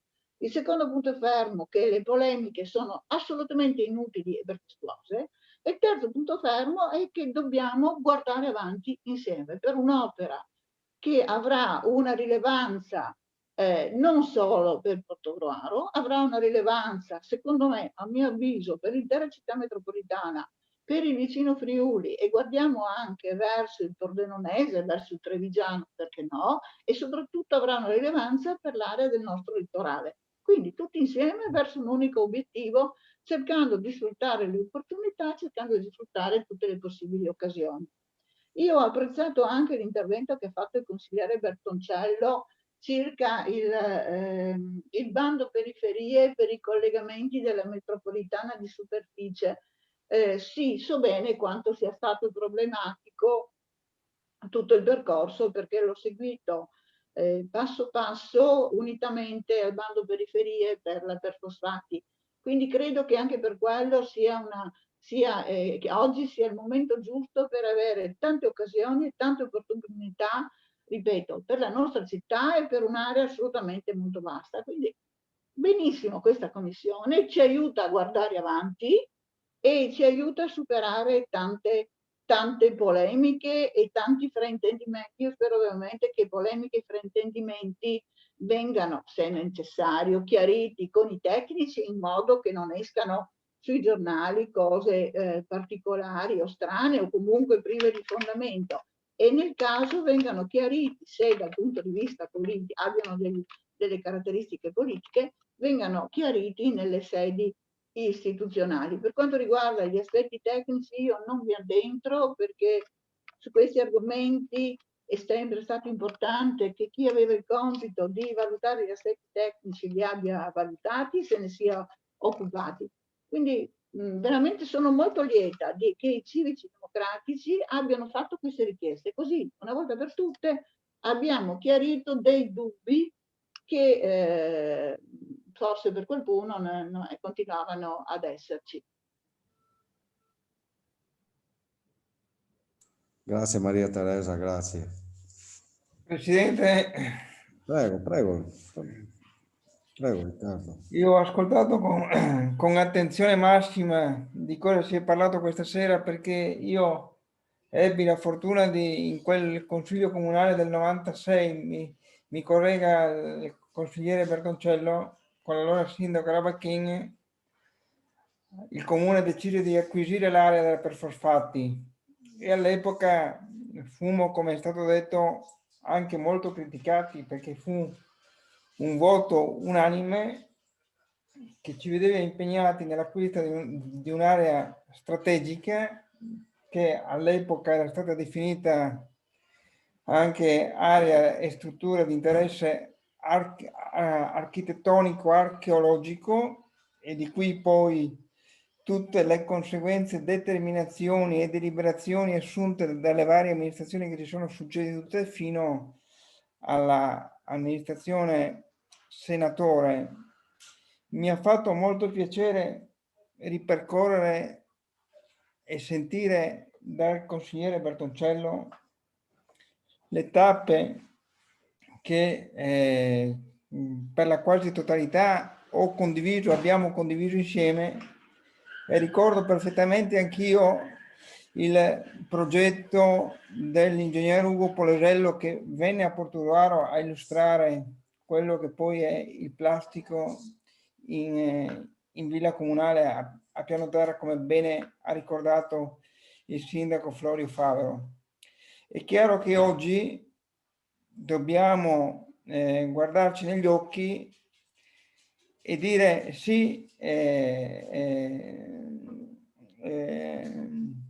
mettiamo in archivio tutte quelle che possono essere state le scelte tecniche, le scelte politiche, le scelte urbanistiche che hanno riguardato quest'area, ma è anche vero che questo non ci esonera di dover guardare al futuro, ben sapendo, e dobbiamo essere prima di tutto onesti con noi stessi e con i cittadini che domani guarderanno i lavori di questa commissione, che entro questa consigliatura sicuramente non si riuscirà a fare in modo che questo importante punto strategico urbanistico della città dell'ex Perfosfatti io ritengo, e voglio essere sincero prima di tutto con me stesso e poi davanti ai cittadini, entro il 2025, magari fosse possibile, non ci sarà la possibilità di vedere qualcosa di concreto all'interno di questo manufatto o all'esterno della struttura stessa. È chiaro che siamo stati condizionati anche da elevatissimi importi che ancora richiede quest'area. Se solo ho sentito dire che per la sistemazione antisismica il quadro economico prevederebbe circa 5 milioni di euro, figuriamoci se riusciamo noi entro il 2025 a vedere qualcosa di concreto dentro a quest'area. Dobbiamo piuttosto preoccuparci, e su questo sono perfettamente in linea con il sindaco, dobbiamo invece preoccuparci di reperire, e questo è urgente, reperire nuove risorse, perché mi ricordo che all'epoca per poter procedere con i lavori del sito in questione, perché mi ricordo benissimo anch'io che all'epoca quel piano regolatore dell'epoca prevedeva, ed era una giusta visione ed è ancora attuale secondo me, questa visione, che il comparto della perfosfati fosse un comparto che dovesse per logiche urbanisticamente ben collegarsi con l'area dell'ex consorzio agrario. È chiaro che parliamo di due piani diversi, perché urbanisticamente parliamo della perfosfati di un terreno che è di proprietà pubblica, di proprietà comunale.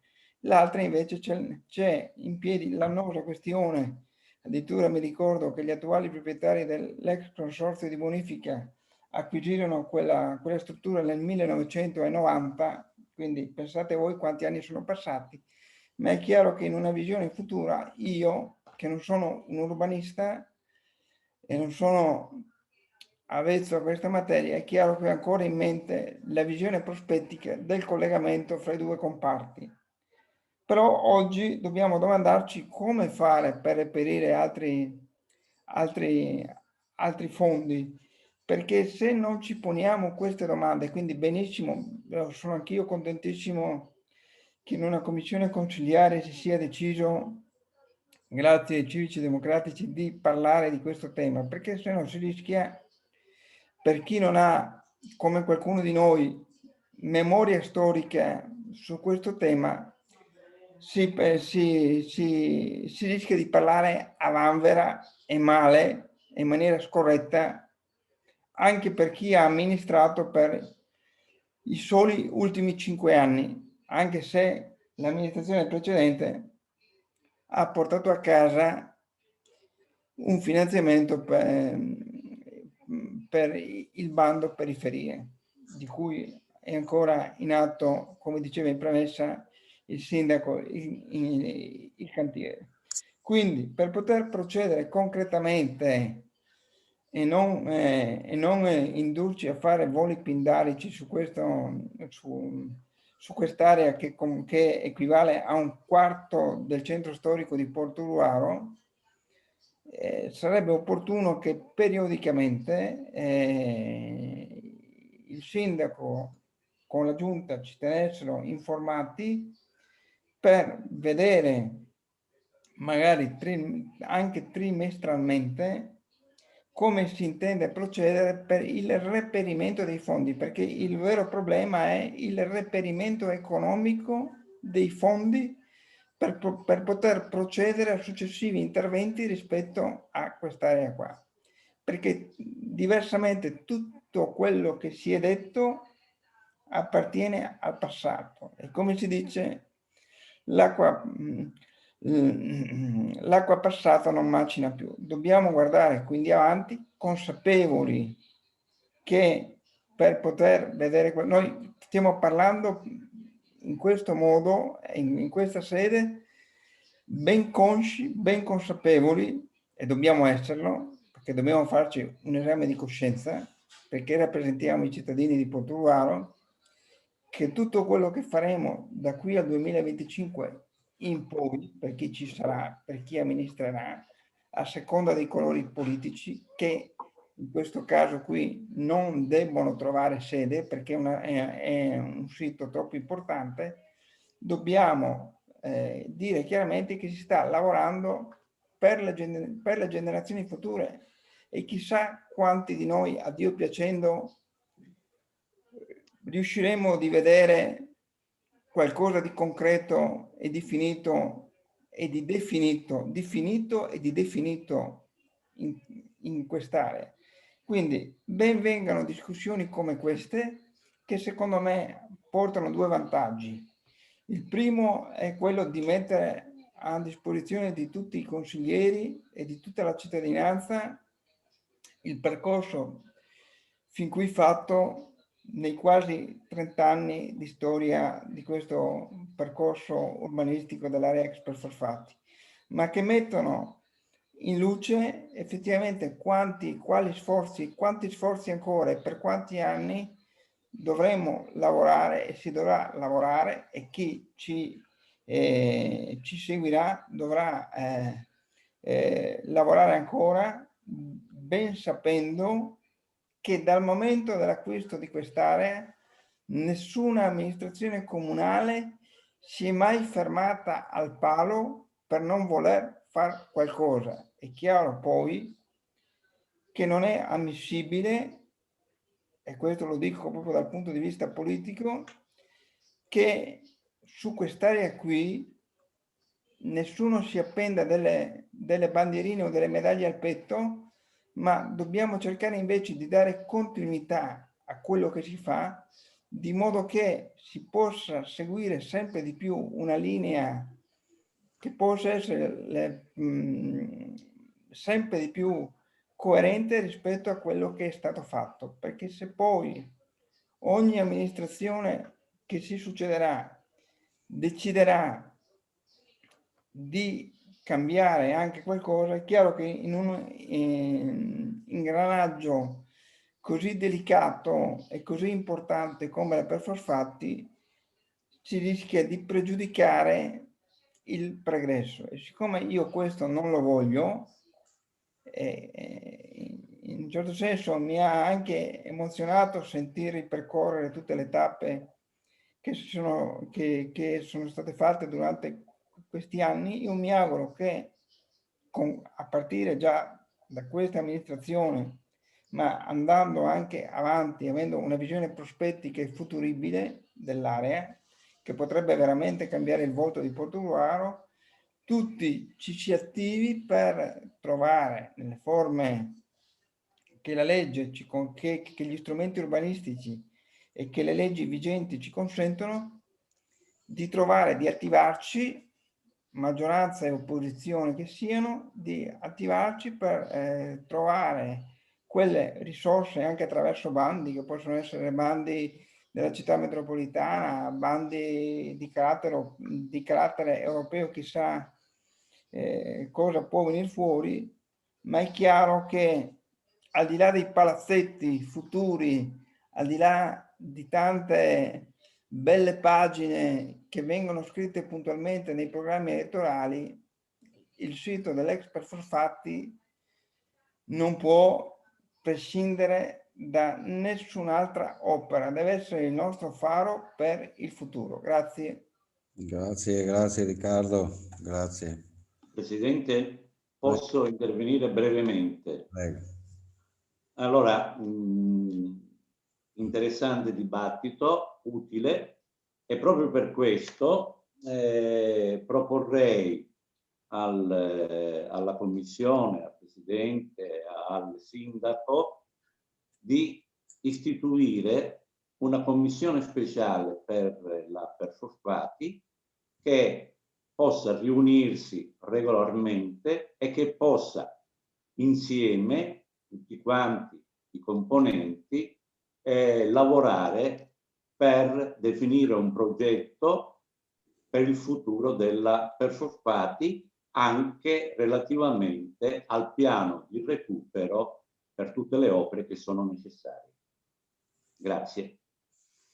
Presidente, un'ultima cosa, mi aggancio a quanto ho sentito adesso dal consigliere che mi ha preceduto, e se non vado errato, quando decidemmo di acquistare l'area, il consigliere Bertoncello, che con me tra i presenti ne è memoria storica, già all'epoca attivammo una commissione speciale per la perfosfati, speciale, che lavorò molto e bene, dando degli indirizzi che poi con il tempo hanno consentito di portare avanti quello che si è creato fino ad oggi. Quindi io accolgo favorevolmente, ma questo a titolo personale, squisitamente personale, sulla scorta dell'esperienza di tanti anni fa, io ritengo che questa proposta del consigliere Vindigni sia una proposta di buon senso che ci consentirebbe effettivamente di tenere monitorato costantemente quello che è il futuro e lo sviluppo del sito ex perfosfati. Grazie, mi taccio. Certo Riccardo, prima parlavi ogni 3 mesi, casomai ogni 3-4 mesi possiamo fare una commissione speciale appunto dedicata esclusivamente alla perfosfati. Prego consigliere Stivali, prego. Sì, no, mi aggancio anch'io a questa proposta della commissione speciale perché anch'io ho memoria del fatto che esistessero delle commissioni speciali e mi auguro che come tutte le commissioni speciali che sono state fatte nel tempo comunque sia senza aggravi di costi per l'amministrazione e per i cittadini. Casomai vediamo quest'estate, luglio-agosto, di farne un'altra e così vediamo il punto della situazione. Ci sono altri interventi? Proseguiamo con la commissione.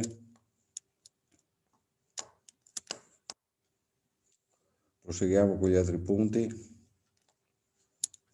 Concediamo l'ingegner Dimitri. Sì, se avete finito il punto io chiedo per impegni di... Grazie signor Sindaco. Grazie a tutti, a presto, grazie. Grazie.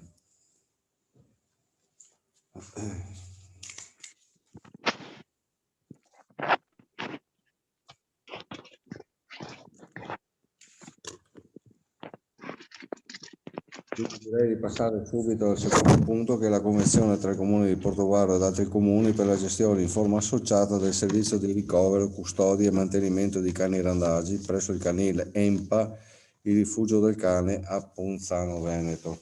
Sappiamo tutti adesso che non adesso ma da anni che l'abbandono degli animali è una cosa molto grave, succede spesso.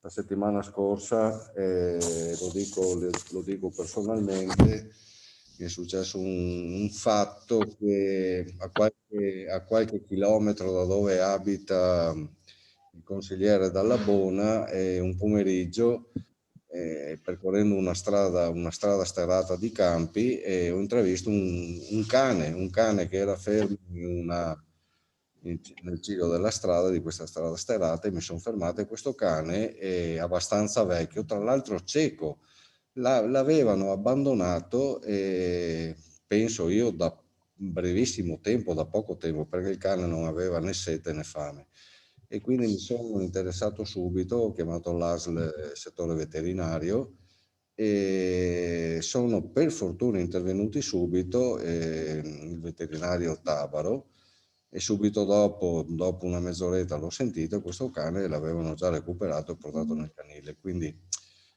l'abbandono degli animali è una cosa che non va bene, cioè non va assolutamente bene, anche perché poveri soffrono. Questo cane, tra l'altro cieco, era lì fermo nel ciglio del fosso che aspettava il padrone. Cioè sono cose che non devono succedere.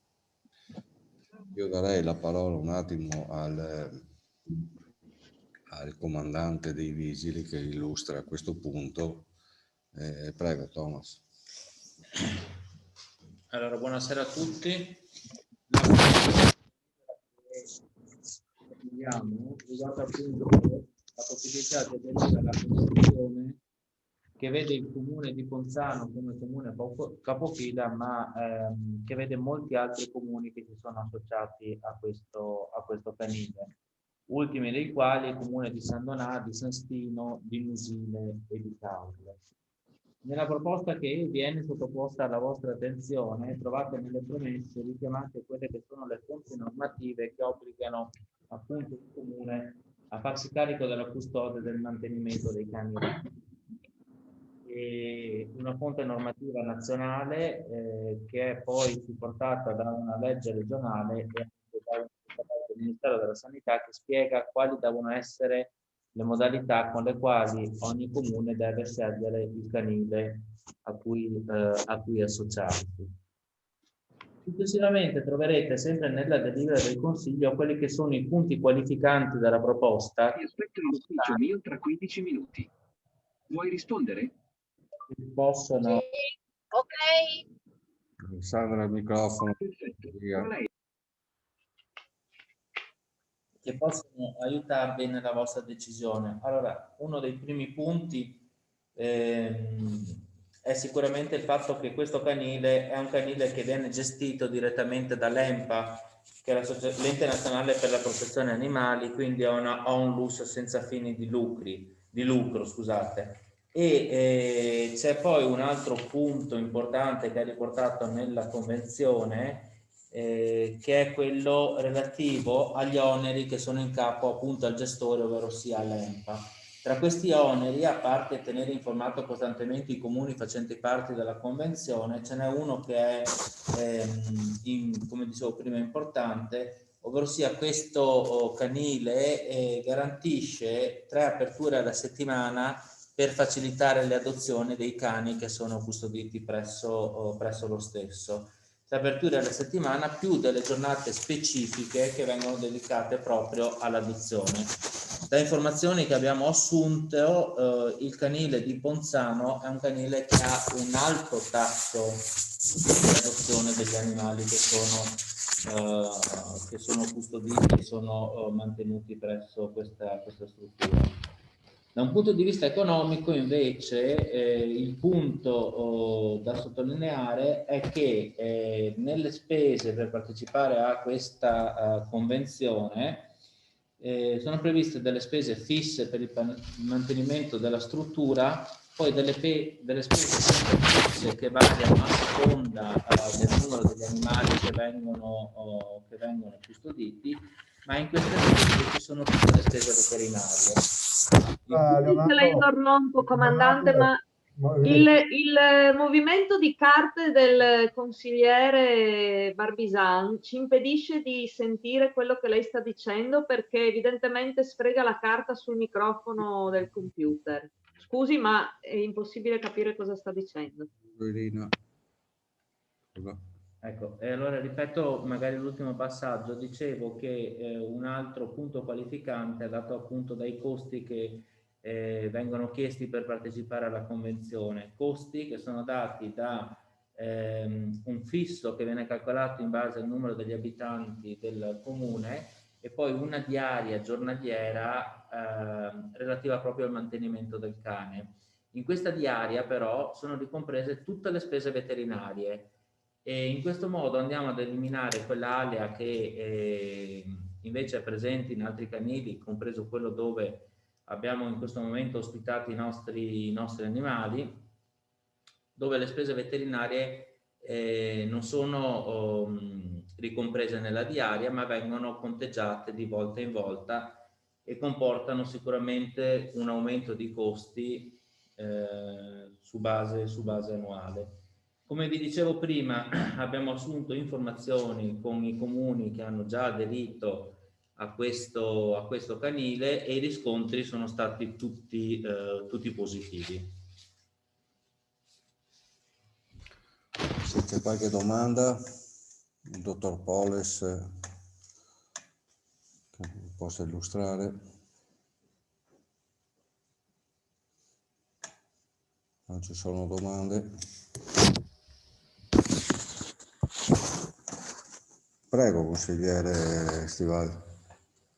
Sì, io ringrazio il comandante Polles che ha illustrato in maniera esaustiva tutta quanta la delibera. Probabilmente io non sono riuscito a cogliere un aspetto, che è la durata della convenzione, e se ci saranno delle valutazioni negli anni futuri della quota da pagare, o se rimane fissa per tutto il periodo di convenzione. Allora, la convenzione dura 3 anni, abbiamo la possibilità di recedere comunque ogni qualvolta lo vogliamo, nel senso che dobbiamo dare comunicazione entro l'anno per recedere il 31 dicembre. La quota è fissa, è questa stabilita, e se voi vedete nella convenzione viene proprio detto quanto è l'importo, e si dice anche che questo può variare a seconda dell'eventuale entrata di altri comuni nella convenzione. Ci potrebbe essere una riduzione, e di questo avevo proprio parlato con l'EMPA che gestisce il canile, perché nell'atto di affidamento del servizio viene previsto anche la possibilità che in questo canile venga istituita una sorta di area destinata alla pensione per i cani che hanno un proprietario e che vengono portati lì per dei limitati. Qualora questo dovesse avvenire, il ricavo, se così possiamo dire, di questa pensione per i cani servirà poi per stornare le spese.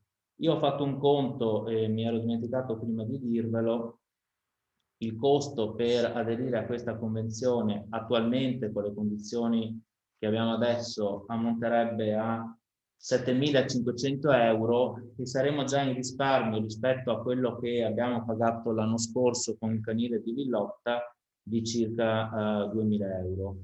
E per completezza dico anche che il numero di cani che è ospitato è sceso nel corso degli anni, e questo grazie anche ad una scelta felice fatta dall'ASL 4, che è l'ASL di competenza nostra, che ha individuato un buon canile sanitario. Voi sapete che quando i cani vengono rinvenuti, dopo aver fatto la verifica se hanno il microchip per eventualmente restituirli immediatamente al proprietario, i cani che non hanno il microchip non si riesce a risalire al proprietario, l'ASL li recupera, li fa tenere per 7-10 giorni nel canile sanitario, che è un canile situato a Sant'Anna di Piave, si chiama Villa Elettra, ed è un canile che sta dando ottimi risultati anche lì per quanto riguarda le adozioni. In questi 7 giorni i cani vengono microchippati, curati, vaccinati,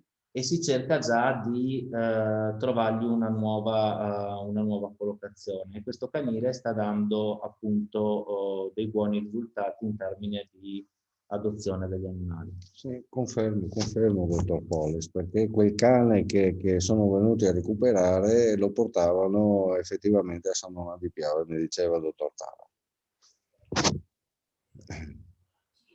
Prego, altre richieste?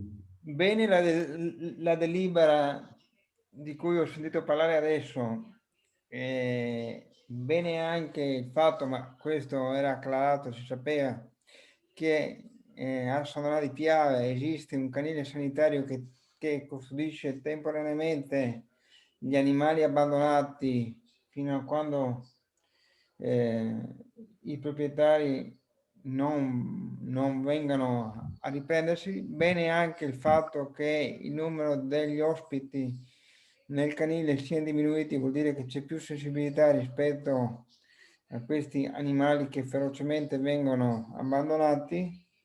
È chiaro che bisognerà pensare una volta per tutte che questo nostro territorio del Veneto orientale si doti di un canile proprio, perché è vero che in questi anni ci eravamo appoggiati in convenzione con il canile di Villotta, che però afferisce in regione Friuli Venezia Giulia, e adesso dobbiamo addirittura andare nel Trevigiano per convenzionarci con un canile. Quindi questa, secondo me, è una riflessione che mi sento di fare perché effettivamente manca una struttura per i cani abbandonati nel nostro territorio. Altro dato importante, anche se sembrerebbe di minima importanza, che sentendo anche il dato economico che ci ha declinato il comandante Poles, con questa convenzione abbiamo già un risparmio rispetto a quanto pagato l'anno scorso con il canile di Villotta, un risparmio di circa 2.000 euro, se non ho capito male. Però è importante e urgente che questo territorio pensi, e non so se è di competenza dell'ULSS 4 anche questo, di creare un vero e proprio canile nel Veneto orientale, perché non è possibile che prima si vada in Friuli e poi siamo costretti ad andare a Ponzano, Veneto, pur non avendo nulla da eccepire sulla nuova scelta che è stata individuata per mettere in sicurezza questi cani che vengono abbandonati, soprattutto cani e non solo, che vengono abbandonati soprattutto durante il periodo estivo, quando le famiglie decidono di andarsene in ferie e poi decidono maldestramente di abbandonare i cani. Grazie. Grazie Riccardo. Prego Alessandra, avevi alzato la mano. Alessandra. Sì, scusate, non mi vedete, ma sono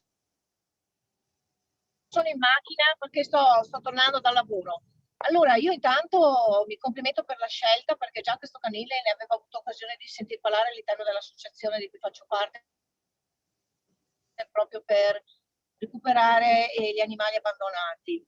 Un'altra cosa che mi preme far notare è chiedere al dottor Poles, che devo sempre ringraziare per la sua gentilezza e disponibilità, se per caso anche nel comune di Portogruaro si fossero verificati purtroppo degli eventi abbastanza diciamo brutti per gli animali, nel senso di trattamenti anche all'interno delle proprie abitazioni, di catene o di animali trattati male, perché purtroppo io ho avuto un'informazione non per quanto riguarda il nostro comune, ma un comune adiacente, in cui ci sono degli animali, dei cani, che sono purtroppo lasciati in situazioni disastrose. Allora, a me preme far notare, come mi pare sia anche legge, che il maltrattamento degli animali è addirittura, abbiamo una denuncia anche a livello penale, per cui mi premuro di dire che a volte non bisogna diciamo, farsi remore per denunciare dei casi di maltrattamento degli animali, perché purtroppo ricordiamoci che tutti gli animali, cani e gatti, eccetera, crescono in un ambiente che gli fa come da educatore. Quindi se un animale è trattato bene e viene comunque curato, difficilmente si può dimostrare un animale cattivo. Ricordiamoci che è sempre l'uomo che deve fare l'accompagnamento all'animale, per cui sono animali cosiddetti di compagnia, e questo dovrebbe dirlo tutto, per cui sentire dei maltrattamenti o delle bestie mollate, come è successo a Giovista Lugnano, un cane completamente abbandonato a se stesso, magro, quando ormai sono da anni che insomma gli animali dovrebbero già essere nella famiglia di chi logicamente se la sente di averne cura, e quindi vorrei sapere se logicamente, conoscendo che le difficoltà della polizia municipale sono ben altre, però se ci sono stati dei casi a riguardo, perché purtroppo io ho, ripeto, ho avuto delle notizie e a me preme che questi animali insomma vengano rispettati. Ecco, tutto qui. E mi congratulo ancora, ringrazio infinitamente proprio il dirigente Poles, perché di lui, devo dire, con tutti si è sempre presentato in maniera educata e rispettosa, per cui come a lui, a tutti gli agenti della polizia, io lo ringrazio cortesemente. Se adesso mi può dare una risposta, io attendo molto. A proposito, appoggio in pieno la proposta di Riccardo Rodriguez, il mio amico consigliere, perché logicamente non potrei desiderare d'altro. Grazie infinite. Grazie, grazie. Allora, consigliera, rispondo. anche portando l'esperienza degli altri 5 comuni che fanno parte della convenzione. Nel corso di questi anni ci sono giunte delle segnalazioni per presunti maltrattamenti a carico degli animali. Queste segnalazioni logicamente vengono vagliate con un sopralluogo sul posto che noi conduciamo sempre unitamente al medico veterinario, e abbiamo anche la fortuna di avere questa ottima collaborazione con il dottor Tavaro. Sino ad oggi non abbiamo mai dovuto notiziare la procura per maltrattamenti. Molte volte erano delle preoccupazioni che derivavano magari da stati di malattia di animali che erano sconosciuti alla persona che magari vedeva l'animale denutrito o comunque dimagrito. Quindi non abbiamo avuto riscontro, come dire, tale per cui dovesse scattare la denuncia a carico del proprietario. Comunque gli accertamenti sono stati fatti e vengono fatti ogni qualvolta c'è una segnalazione. Volevo invece sottolineare un'altra cosa che è importante anche dire, che il fenomeno del randagismo, come ricordava prima un consigliere, è un fenomeno che avviene soprattutto in certi mesi dell'anno, l'abbandono degli animali, ma soprattutto in località turistiche, mentre da noi sta scemando questo fenomeno anche per il fatto che tutti gli animali ormai sono dotati di microchip e quindi riusciamo molto velocemente a risalire al proprietario. Se voi pensate, vengono fatti circa una trentina di verbali all'anno per cani lasciati liberi di divagare da parte dei proprietari, e questo grazie appunto ai lettori che ci permettono di collegarci immediatamente all'anagrafe canina e a rintracciare il proprietario in tempo, direi, quasi reale, insomma.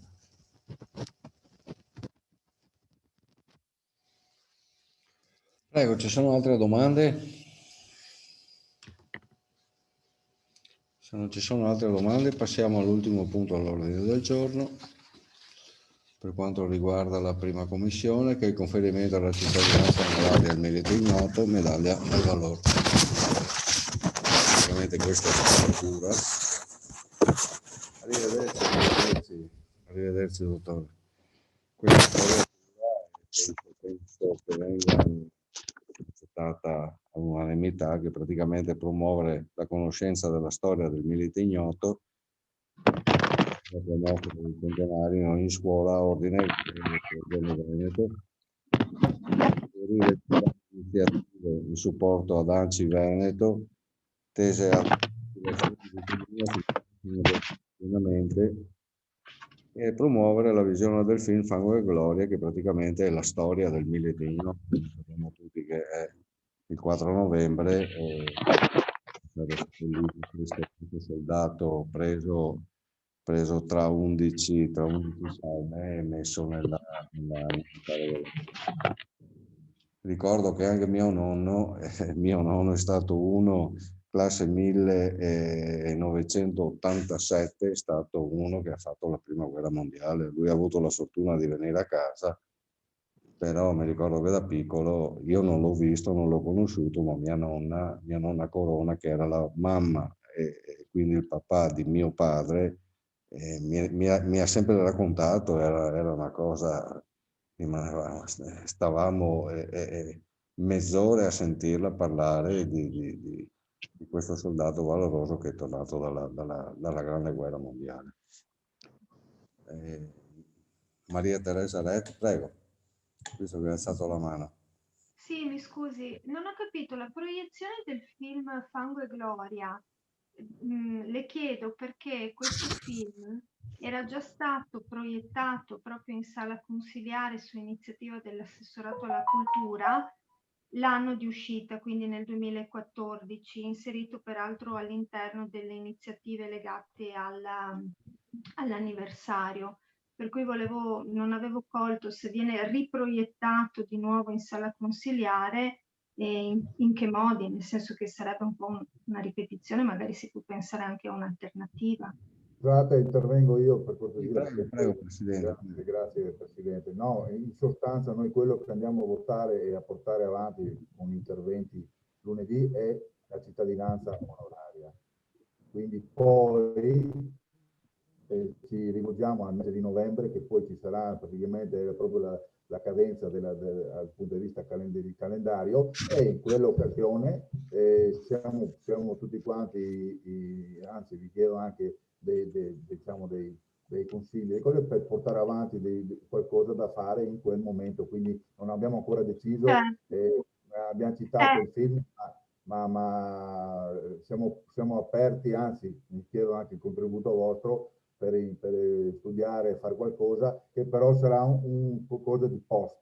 Noi lunedì diamo solo la cittadinanza onoraria, perché lo stanno facendo quasi tutti i comuni d'Italia, seguiamo quel percorso lì, al momento ci fermiamo alla cittadinanza. Poi abbiamo tutti i mesi davanti, speriamo anche che siano mesi un po' più sereni, un po' più tranquilli, per studiare qualcosa da portare a novembre, quando ci sarà proprio il 4 novembre la data di cerimonia. Certo, grazie Presidente, sì, perché forse è inutile ripetere un film già proiettato, volentieri siamo a disposizione per dare un contributo. Grazie. Grazie Maria Teresa. Qualche richiesta?